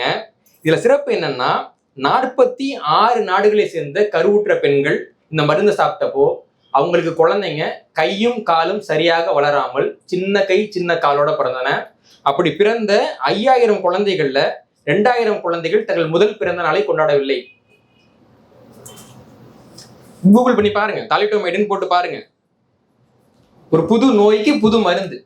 இது போக இன்னைக்கு என்னன்னா, மனிதர்களுக்கு வந்து ஒரு குணம் இருக்கும்ல, எல்லாருக்கும் ஒரு குணம் இருக்கும். சில பேர் கோவக்காரங்களா இருப்பாங்க, சில பேர் மகிழ்ச்சியானவங்களா இருப்பாங்க, சில பேர் எல்லாத்தையும் சிரிச்சுக்கிட்டே இருப்பான், சில பேர் எல்லாத்தையும் கோவப்பட்டுட்டே இருப்பான். இது குணம். இப்ப என்ன பண்ணிட்டாங்கன்னா, அந்த குணத்துக்கெல்லாம் ஒரு பேர் வச்சிடறாங்க. இப்ப நம்ம காலகட்டத்துல ஒரு பையன் வந்து யார்ட்டையும் பேசாம அமைதியா உட்காந்துருந்தானா அவன் என்னன்னு சொல்லுவான்? சாதுவா இருக்கான், நல்ல பையன், கூச்ச சுபாவம், இப்படி சொல்லுவோம் இல்லைங்களா? இன்னைக்கு அதுக்கு பேர் வந்துட்டு சோசியல் ஆன்சைட்டி டிசார்டர். ஆமாங்க, என் பையன் வந்து கூச்சமா இருக்கான்னு டாக்டர்கிட்ட கூட்டு போனீங்கன்னா அதுக்கு ஒரு மாத்திரை கொடுப்பாரு. சோசியல் ஆன்சைட்டி டிசார்டர் இருக்கு, இந்த மாத்திரை சாப்பிட்டீங்கன்னா மாத்திரை தீர்ந்து போகும். இல்லைங்களா? நான் என்ன கேட்கிறேன், எல்லா பையனும் ஏன்டா அப்படி இருக்கணும்? இப்போ தாமஸ் ஆல்வா எடிசன் இருந்தார், யார்ட்டையும் பேசுனதே கிடையாது. இருந்தாலும் ரைட் பிரதர்ஸ் இருந்தாங்க, அந்தாலும் யார்ட்டையும் பேசுனது கிடையாது. ஏனோட டாவின்சி இருந்தார், அவரையும் யார்ட்டையும் நல்லா பேசுனது. ஏன் இப்போ சிஎம்மா இருக்கிற விஜய் கூட யார்ட்டையும் நல்லா பேசுனது கிடையாது. அப்ப எதுக்குடா மாத்திரை, எதுக்குடா சொல்லுவாங்கல்ல, எதுக்குடா பக்கெட்ல தண்ணின்ற மாதிரி, எதுக்குடா அவங்க மாத்திரைன்னா, நாங்க மாத்திரை கண்டுபிடிச்சிட்டோம், விற்கணும், அப்போ நோயை நாங்க பேர் வைக்கிறோம். புரியுதுங்களா உங்களுக்கு? எதுவுமே கிடைக்காட்டி எல்லாத்துக்கும் நோயின்னு பேர் வச்சு இந்த மாத்திரைகள் இவங்களுக்கு கட்டப்படுகின்றன. இது போக பாத்தீங்கன்னா, மருந்துன்றது வந்து முழுக்க மருந்து கிடையாது. நம்ம இயற்கையா ஒரு பொருளை சாப்பிட்றோம்னா அதுல இந்த ரேஷியோல இருக்குல்ல, அப்ப நம்ம வந்துட்டு பெரிய அளவுல பாதிப்பு நமக்கு ஏற்படுத்தாது. ஆனா அந்த மூலக்கூறை மட்டும் நம்ம எடுத்து சாப்பிட்றப்போ அது பக்க விளைவுகளை ஏற்படுத்துவதற்கான வாய்ப்புகள் அதிகம். இப்போ நான் வந்து ஒரு மருந்து ஆய்வு பண்றேன், 20,000 கோடி செலவு பண்ணிட்டேன், 2,000 கோடி செலவு பண்ணிட்டு இருக்கப்போ அதுக்கு ஒரு பக்க விளைவு இருக்குன்னு எனக்கு தெரிய வருதுன்னா நான் வெளில சொல்ல மாட்டேனா? கண்டிப்பா சொல்ல மாட்டேன். அப்ப அந்த மருந்து என்ன ஆகும்னா அந்த பக்க விளைவோட வெளில வரும். ஆனா என்னன்னா அதெல்லாம் வச்சிருக்கோமே லீதல் டோஸ் அளவு, ஒரே நாள்ல நீ சாக மாட்டேன். ஆனா தொடர்ச்சியா பயன்படுத்திட்டு இருக்கப்போ ஒரு நாள் இறந்து போயிடும் இல்லைங்களா? இப்போ இந்த உலகத்துல வியாதிகள்னு பட்டியல் போடுறோம் இல்லைங்களா, அதுல ரொம்ப அதிகமான பேர்களை கொள்ளக்கூடிய வியாதிகள் நம்ம பார்த்தோம்னா முதல் இடத்துல இருக்கிறது வந்து இருதய நோய்கள், 2வது இடத்துல இருக்கிறது புற்றுநோய், 3வது இடத்துல இருக்க நோய் என்ன நினைக்கிறீங்க?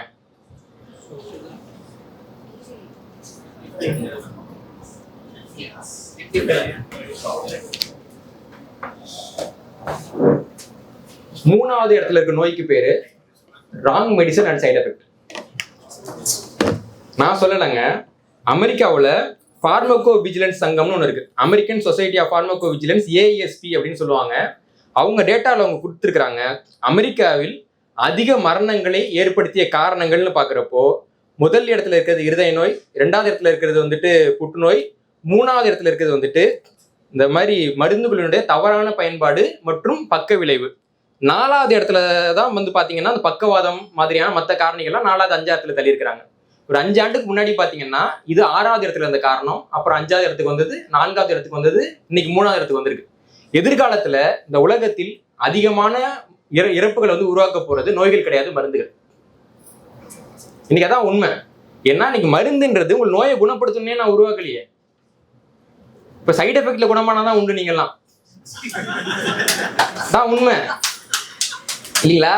அப்ப நான் மருந்தை உருவாக்குறப்ப வியாபாரம் பண்ணணும் அப்படின்னு உருவாக்குறேன் அப்படின்னா அது எப்படி வந்து உங்களுக்கு வந்து சரியான ஒரு பலனை கொடுக்கும்? இப்போ அரசாங்கம் தானங்க வந்து ஒரு மருந்தை கட்டுப்படுத்தணும். ஆனா வந்து பாத்தீங்கன்னா ஒரு புத்தகம் வந்து சொல்லுது, மருத்துவ அரசியல்ங்கிற நூல். அதுல என்ன சொல்றாங்கன்னா, இந்த கிளினிக்கல் ட்ரையல் நடத்துவாங்கல்ல, அதுல 90% கிளினிக்கல் ட்ரையல் வந்து மருந்து நிறுவனங்களால் கட்டுப்படுத்தப்படுகின்றன. ட்ரையல்களுக்கான நெறிமுறைகளை வகுக்கிறவங்க, ரூல்ஸ் போடுவாங்கல்ல, அதுல 50% நிபுணர்கள் மருந்து நிறுவனம் ஊதியம் பெறக்கூடியவர்களாக இருக்கிறார்கள். மருத்துவ கல்வித்துறையில் பணியாற்றும் 70% மருத்துவர்கள் மருந்து நிறுவனங்களுடன் தொடர்புடன் இருக்கிறார்கள் அப்படின்னு சொல்றாங்க. இன்னைக்கு இருக்க டேட்டா. அப்போ இந்த மருந்துன்ற ஒரு துறை இருக்கு இல்லைங்களா, அரசாங்கம் ஓரமா கை கட்டி நின்று பார்த்துக்கிட்டு இருக்கு. இப்படி இருந்துச்சுன்னா இது எப்படி இந்த உருப்படுன்னு சொல்லுங்க. இப்போ நம்ம ஒரு கேள்வி கேட்கிறோம், ஒரு ஒரு மருந்து நீங்க உருவாக்குறீங்க, அந்த மருந்துல ஒரு நஞ்சு இருக்குன்னு கண்டுபிடிச்சாங்கன்னு வச்சுக்கோங்களேன். அப்ப அந்த மருத்துவத்துறை விட்டு வெளில போகணும்ல, அது எவ்வளவு வேகமா வெளில போகும்னு நினைக்கிறீங்க?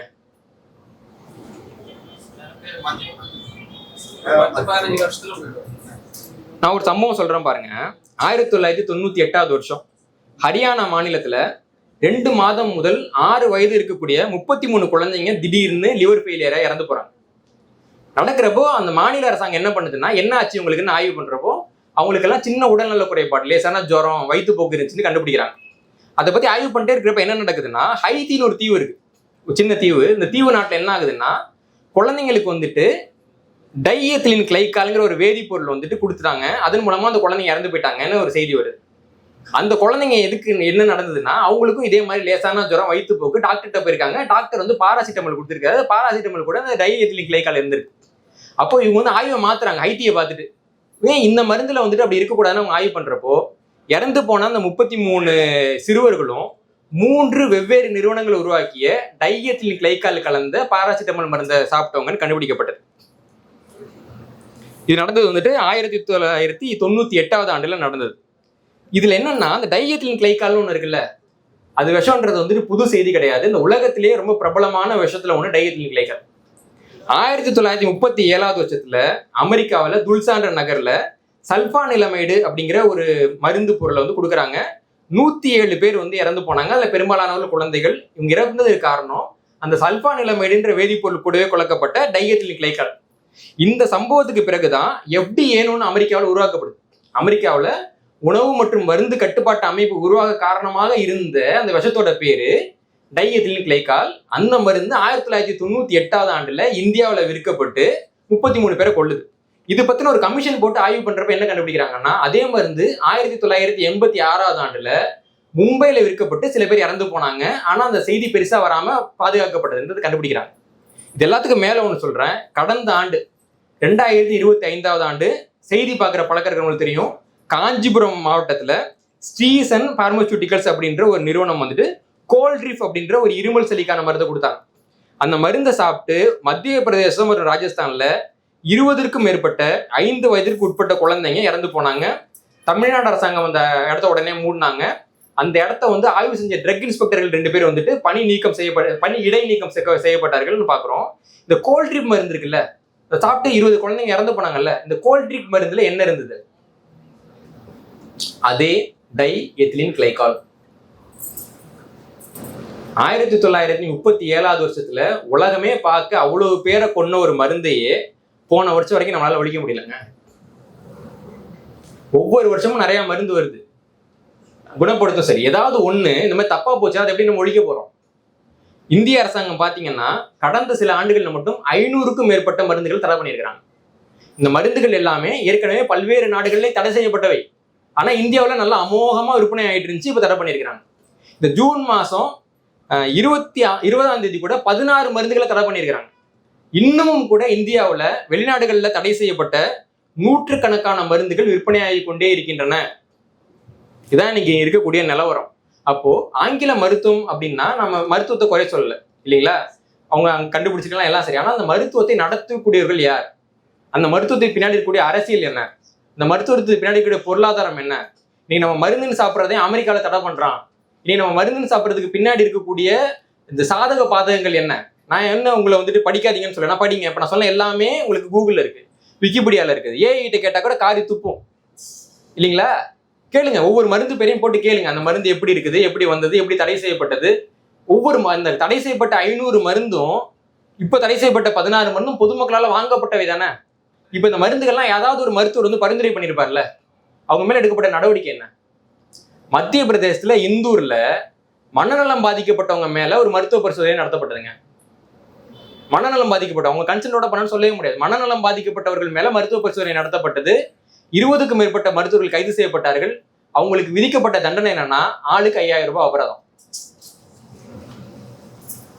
ஒரு மனுஷன் இன்னொரு மனுஷனை கூட்டிட்டு போய் விச ஊசி போட்டு கொன்னான்னு வச்சுக்கோங்களேன், அது வந்துட்டு இந்தியாவில மரண தண்டனைக்குரிய கிரிமினல் குற்றம். ஆனா ஒரு மருத்துவர் தன்னை நம்பி வரக்கூடிய ஒரு நபருக்கு தவறான ஊசி கொடுத்தோ மாத்திரை கொடுத்தோ கொன்னாருன்னா அது இந்தியாவில கிரிமினல் குற்றத்துக்கு கீழே வராது. நீங்க அமெரிக்காவில் வந்து இதே மருத்துவத்தை தானே பயன்படுத்துறாங்க. கம்பெனியை வந்து சூ பண்ணன்னு எவ்வளவு பேர் இருக்காங்க. ஒரு அறுவை சிகிச்சை தப்பா நடந்துச்சுன்னா $1,000,000 $1,000,000,000 கேட்டு வாங்க முடியும். இந்த தமிழ்நாட்டுல அறுவை சிகிச்சை தவறாக நடந்தது அப்படின்னு சொல்லிட்டு எத்தனை பேர் நிரூபிச்சிருக்காங்க? நான் சொன்னேன் இல்லைங்களா, ஒரு குறிப்பிட்ட காலகட்டத்துல இந்தியாவில் 3000க்கும் மேற்பட்டவர்கள் மேல தவறான மருத்துவ பரிசோதனைகள் நடந்தன, நிரூபிக்கப்பட்டன. அந்த 3000க்கும் மேற்பட்டவங்கல இந்த மருத்துவ பரிசோதனை தவறாக எனக்கு நடந்ததுன்னு சொல்லி குறைஞ்சபட்ச ஒரு நஷ்ட ஈட்டை வாங்கினாங்க வெறும் 22 பேர் தான். அவ்வளவுதான் வாங்க முடியும். ஏன்னா ஒரு பக்கம் பாத்தீங்கன்னா பெரிய நிறுவனங்கள், கார்பரேட் நிறுவன வழக்கறிஞர் வந்து நிப்பாரு அவங்களுக்கு. டெல்லி எய்ம்ஸ்ல சொன்னா இல்லைங்களா, அந்த குழந்தைங்க வந்து உடல்நல குறையில அவங்க அம்மா அப்பா தான் கொண்டு இப்ப கொடுத்தாங்க, இந்த குழந்தை செத்து போச்சு. இதுக்கும் மருத்துவ பரிசோதனைக்கு என்ன சம்பந்தம்? டெல்லி எய்ம்ஸ்ல இருக்கக்கூடிய மருத்துவர்கள் கொடுத்த ஸ்டேட்மெண்ட் நீதிமன்றத்துல. இப்படி இருக்கிறப்போ இவர்களை நம்பித்தான், அதாவது என்னன்னா நம்ம நம்பக்கூடாதுன்னு சொல்லல, இவர்களை முழுவதுமாக ஒரு அர்ப்பணிப்பு உணர்வோட ஒரு அறிவே இல்லாம நம்பித்தான் இன்னைக்கு சமூகம் வந்து உருப்படாம போயிட்டு இருக்கு. அறிவியல் என்பதோட அடிப்படை என்னன்னா அனைத்தையும் கேள்விகள் என்பதுதான் அறிவியல். இப்போ வந்துட்டு ஒரு இடத்துல வந்துட்டு கடவுள் படத்தை மாட்டி இருக்கிறது போய் மூட நம்பிக்கைன்னு சொல்லிட்டு அந்த படத்தை தூக்கி அந்த போட்டுட்டு அது சார்லஸ் டார்வின் படத்தை மாட்டி ஒருத்தன் கும்பிட்டுட்டு இருக்கானா, அவனை மாதிரி ஒரு தற்கொலை கும்பிட்டு உலகத்திலே கிடையாது. டார்வின் வந்து என்ன கும்பிடு நாடா சொன்னார், உன்ட்ட கேள்வி கேட்க சொன்னார் இல்லைங்களா? அப்போ கேள்வி கேட்கணும். ஒரு மருந்து வருது அப்படின்னா அந்த மருந்துக்கு வந்து எப்படி நீங்க வந்து அனுமதி கொடுத்தீங்க, அந்த மருந்து எத்தனை வருஷம் டெஸ்ட் செய்யப்பட்டது, அதோட phase 1 என்ன, phase 2 என்ன, phase 3 என்ன, phase 4 எந்த நிலைமையில இருக்குன்னு பார்த்துட்டு மருந்து வாங்கணும். வளர்ந்த நாடுகள்ல அப்படி பண்ணக்கூடிய முறைகள்லாம் பார்க்குறோம். இந்த எந்த அறிவுமே இல்லாம ஒரு பெரிய மருத்துவமனைக்குள்ள நிறைய பணத்தோட ஒரு நபர் நுழையிறாருன்னா ஒரு பெரிய கறிக்கடைக்குள்ள ஒரு ஆடு பெரிய அருவாளை கவிட்டு நுழையுதுன்னு தான் அர்த்தம். அதை தவிர வேற ஒன்றுமே இல்லை. இப்போ ஆங்கில மருத்துவம் பத்தி பேசுறதுன்றது வந்து பாத்தீங்கன்னா இன்னும் நிறைய இருக்கு. இன்னும் பாத்தீங்கன்னா வந்துட்டு பல பெரிய நிறுவனங்கள் வந்துட்டு நல்ல மருந்துக்கு பதிலாக நீங்க மோசமான மருந்தை வித்துக்கிட்டு இருக்காங்க. ஏன்னா நல்ல மருந்துக்கு வந்து காப்பிரைட் போயிருக்கோம், அதை வித்தா லாபம் வராதுன்னு சொல்லிட்டு ஒரு மோசமான மருந்தை வந்து விற்பாங்க. இப்போ விற்கிறப்போ என்ன ரூல்ஸ் இருக்குன்னா, இப்போ தலைவலிக்கு 1000 மருந்து இருக்குன்னு வச்சுக்கோங்களேன், நான் 1001வது மருந்து கொண்டு வரேன்னா இந்த 1000 மருந்தை விட இந்த 1001வது மருந்து சிறப்பா இருக்கணும்னு கட்டாயம் கிடையாது. தலைவலி இருக்கிற ஒருத்தவனுக்கு இந்த மருந்து பலன் கொடுக்குதுன்னு நிரூபிச்சா போதும். இப்போ இந்த 1001வது வர மருந்து இருக்குல்ல, அது 40% தீர்வு கொடுக்குது. 1000க்குள்ள இருக்க ஒரு மருந்து 80% தீர்வு கொடுக்குன்னு வச்சுக்கோங்களேன். 40% தீர்வு கொடுக்குற மருந்து ஒரு 30% பணம் செலவு பண்ணி விளம்பரம் பண்ணுச்சுன்னா அந்த 80% தீர்வு கொடுக்குற மருந்தை விட நிறைய விற்கும். இன்னைக்கு இருக்கக்கூடிய பெரும்பாலான மருந்துகள் அப்படிதான் இருக்கு. மருந்து நம்ம பட்டியல் போட்டு பேச முடியும், ஆனா பேசணும்னா நம்ம எல்லாம் வேற எங்கேயாவது உட்காந்துருக்கணும். ஆனா நான் பேசல இல்லைங்களா? அப்போ மருத்துவம் என்பது அறிவியல் இல்லையா? அதுல யாருக்காவது மாற்று கருத்து இருக்கா? மருத்துவங்கிறது மதமா? கிடையாது இல்ல. அப்போ மருத்துவம் என்பது மதம் இல்லை என்றால் நீங்க ஏன் பக்தர்களாக இருக்கிறீர்கள்? மருத்துவர் என்பவர் கடவுள் இல்லை என்றால் ஏன் வந்துட்டு அவர் மேல அவ்வளவு ஒரு பக்தியை நீங்க வைக்கிறீங்க? இப்ப மருத்துவத்தை நீங்களும் சீரழிச்சு மருத்துவத்தையும் சீரழிக்காதீங்க. இப்படியே போச்சுன்னா எதிர்காலத்துல உலகத்துல இருக்கக்கூடிய எல்லா மருத்துவ பரிசோதனையும் இந்தியாவில தான் நடந்துகிட்டு இருக்கும் இல்லைங்களா? அதனால அது நடக்காம தடுக்கணும்னா கூட குறைஞ்சபட்சம் நீங்க பொதுமக்கள்கிட்ட கேள்வி கேட்கிற மாதிரி பொது வெளியில கேள்வி கேளுங்க. ஒரு மருத்துவம் வந்து உங்களுக்கு தேவையா இல்லையான்னு பாருங்க. எடுத்த உடனே வந்துட்டு ஒரு ஒரு அறுவை சிகிச்சை பண்ணணும்ன்ற இல்லாம ஒரு 2வது மருத்துவர்கிட்ட ஒரு ஒப்பீனியன் கேளுங்க. இதெல்லாம் பண்ணாதான் நீங்க உங்களுக்கு கொஞ்சம் அறிவு இருக்கு போல இருக்கு, நீங்களும் கொஞ்சம் சிந்திப்பீங்க போல இருக்கு. நாளைக்கு தப்பா போச்சுன்னா ஒரு கேஸ் போட்டுருவாரோன்ற பயமாவது மருத்துவர்களுக்கு வரும். இல்ல நான் தான் ஆடுதான் அப்படின்னு நம்ம வந்து சொல்லிட்டு போனோம்னா பிரியாணிக்காரரை வந்து குறை சொல்லி ஒரு புண்ணியமும் இல்லை. அதனால மருந்து என்பது வந்து பாத்தீங்கன்னா நம்ம வாழ்க்கையில வந்து ஒரு அடிப்படை, நம்ம எல்லாருக்கும் தெரிஞ்சதுதான் இல்லைங்களா? ஆனா அதை விட அடிப்படையான ஒரு விஷயம் உணவு. மருந்தென வேண்டாம் யாக்கைக்கு அருந்தியது அற்றது போற்றி எண்ணின் அப்படின்னு வள்ளுவர் சொல்றாரு. ஒழுங்கா நம்ம சாப்பிட்டு ஒழுங்கா இருந்தோம்னாலே நமக்கு வந்து மருந்து தேவை கிடையாது. ஆனா நமக்கு உணவுல கட்டுப்பாடு கிடையாது, வாழ்க்கையில கட்டுப்பாடு கிடையாது, உறக்கத்துல கட்டுப்பாடு கிடையாது, உடற்பயிற்சி கிடையாது. இதெல்லாம் யார் சரி பண்ணுவாருன்னா டாக்டர் தான் சரி பண்ணுவாருன்னு நம்புறோம். அதன் மூலமா அவங்களும் என்ன சொல்றாங்கன்னா நான் சரியா பண்ணிடுறேன்னு சொல்றாங்க இல்லைங்களா? ஆமா, அவர் வேலை அவங்க பாக்குறாங்க, அதுல நம்ம எப்படி குறை சொல்றது? அப்போ அவங்களுக்கு வந்து கூடுமான வரைக்கும் எனக்கு வந்து பாத்தீங்கன்னா நான் சின்ன வயசுல மருத்துவராக இருந்தப்போ என்னோட டாக்டர் பேர் வந்து காட்வின் விஜயகுமார்னு ஒரு டாக்டர். அவர் அலோபதி மருத்துவர் தான். அவர் வந்து என்ன சொல்லுவாருன்னா, எனக்கு ரொம்ப பிடிக்கும் அவரை. சில சமயம் அவரை பார்க்கணுன்றதுக்காக உடம்பு சரின்னு போய் சொல்லி போயிருக்கேன். அப்போ ஒரு விஷயம் சொன்னார், தம்பி நான் நல்ல டாக்டர்னா நீ என்னை அடிக்கடி பார்க்காம வராமல் இருந்தால் தான் நல்ல டாக்டர், நீ என்னை அடிக்கடி பார்க்க வரனா நான் நல்ல டாக்டர் இல்லை அப்படின்னு அவர் சொன்னார். அதே மாதிரி நான் பள்ளிக்கூடம் முடிக்கிறப்போ அட்டஸ்டேஷன் கையெழுத்து யாராவது வாங்கணும்ல, அப்போனா நான் அந்த டாக்டர்கிட்ட தான் போய் அட்டஸ்டேஷனுக்கு நாங்கள் கையெழுத்து வாங்குவோம். ஒரு முறை வந்து அந்த டாக்டர் வந்து சிகரெட் பிடிக்கிறத பார்த்துட்டு எங்க அண்ணன் வந்துட்டு வீட்டில் போய் பேசியிருக்காரு, சிகரெட் வந்து டாக்டரே பிடிக்கிறாங்களேன்ட்டு. அடுத்த தடவை வந்துட்டு எங்க அம்மா இதை சொன்ன உடனே என் கூட வரப்ப சொல்றாங்க, அடுத்து உன் பையனை கூப்பிட்டு வந்தாரு. கூப்பிட்டு வந்தோன்னே உட்கார வச்சு, இங்க பாரு நான் எம்பிபிஎஸ் முடிச்சு ஹவுஸ் சர்ஜன் ஆகி ஒரு நாளைக்கு 15 மணி நேரம் ப்ராக்டிஸ் பண்ற வரைக்கும் நான் சிகரெட்டை தொட்டதே கிடையாது. நான் வாங்கின முதல் சிகரெட் என் சம்பளத்தில் வாங்கினது. நீ சிகரெட் பிடிக்கணும்னா பிடிக்காத உன்னோட விருப்பம், அதுக்குள்ள வரல. ஆனா அம்மா காசுல சிகரெட் பிடிக்கிற மாதிரி ஒரு அயோக்கியத்தனம் இல்லைன்னு சொன்னார். அவரும் ஒரு அலோபதி மருத்துவர் தான் இல்லைங்களா? அப்ப அலோபதி மருத்துவர்கள் எல்லாம் கெட்டவங்கன்னு நாங்க சொல்லலை. ஆனா அலோபதி மருத்துவர்களுக்கு உருவாக்கப்பட்ட அந்த சிஸ்டம்ங்கிறது அவங்களுக்கு விருப்பம் இல்லாத ஒரு செயலை நோக்கி தள்ளக்கூடியதாகத்தான் இருக்கு. இதை பத்தி நிறைய நூல்கள் வந்து வந்திருக்குது, நிறைய பேர் அதை பத்தி எழுதியிருக்கிறாங்க. நான் இந்த உரையை கூட பாத்தீங்கன்னா கீழே காற்று பதிப்பகம் பதிப்பித்த மருத்துவ அரசியல்ங்கிற நூல், அப்புறம் வந்து முதுநிலை அறிவியல் படித்த ஈக்க இளம்பருதி அவர்கள் எழுதின மருந்து வாங்க போறீங்களாங்கிற ஒரு நூல், அதே மாதிரி ரிச்சர்ட் ப்ரௌன் எழுதின ராக்ஃபெல்லர் மெடிசன் அண்ட் கேபிட்டலிசம் இன் அமெரிக்கான்ற ஒரு நூல். இந்த நூல்கள்லாம் எனக்கு ரொம்ப பயன்பட்டது. இவர்கள் எல்லாமே மருத்துவத்துறையில வந்துட்டு அனுபவம் இருக்கக்கூடிய, அறிமுகம் இருக்கக்கூடிய நபர்கள் தான். இவங்கெல்லாம் ஏன் அதை எழுதுறாங்கன்னா நம்மளாம் பலியாயிடக்கூடாதுன்னு தான் எழுதுறாங்க இல்லைங்களா? அப்போ நம்ம வந்துட்டு ஒரு தவறான மருத்துவர் இருக்க மாதிரி நல்ல மருத்துவர்களும் இருக்கிறார்கள். ஆனா 2 பேர்ல யாரை நம்ம வந்து தேர்ந்தெடுக்க போறோம்ன்றது நம்ம கையில தான் இருக்கு. அதனால மருந்துன்னு வந்துச்சுன்னா மருந்தை யோசித்து தேர்ந்தெடுங்கள், மருத்துவர் என்று வந்தால் தேவைக்கேற்ப தேர்ந்தெடுங்கள். மருத்துவத்தை, அது மிக குறிப்பாக இன்னைக்கு இருக்கக்கூடிய இந்த பெரும் முதலாளித்துவ மருத்துவத்தை ஒரு மதம் போல வழிபடாமல் அறிவோடு வாழுங்கள் என்று கூறி வாய்ப்பளித்துக்கு அனைவருக்கும் நன்றி கூறி விடைபெறுகிறேன்.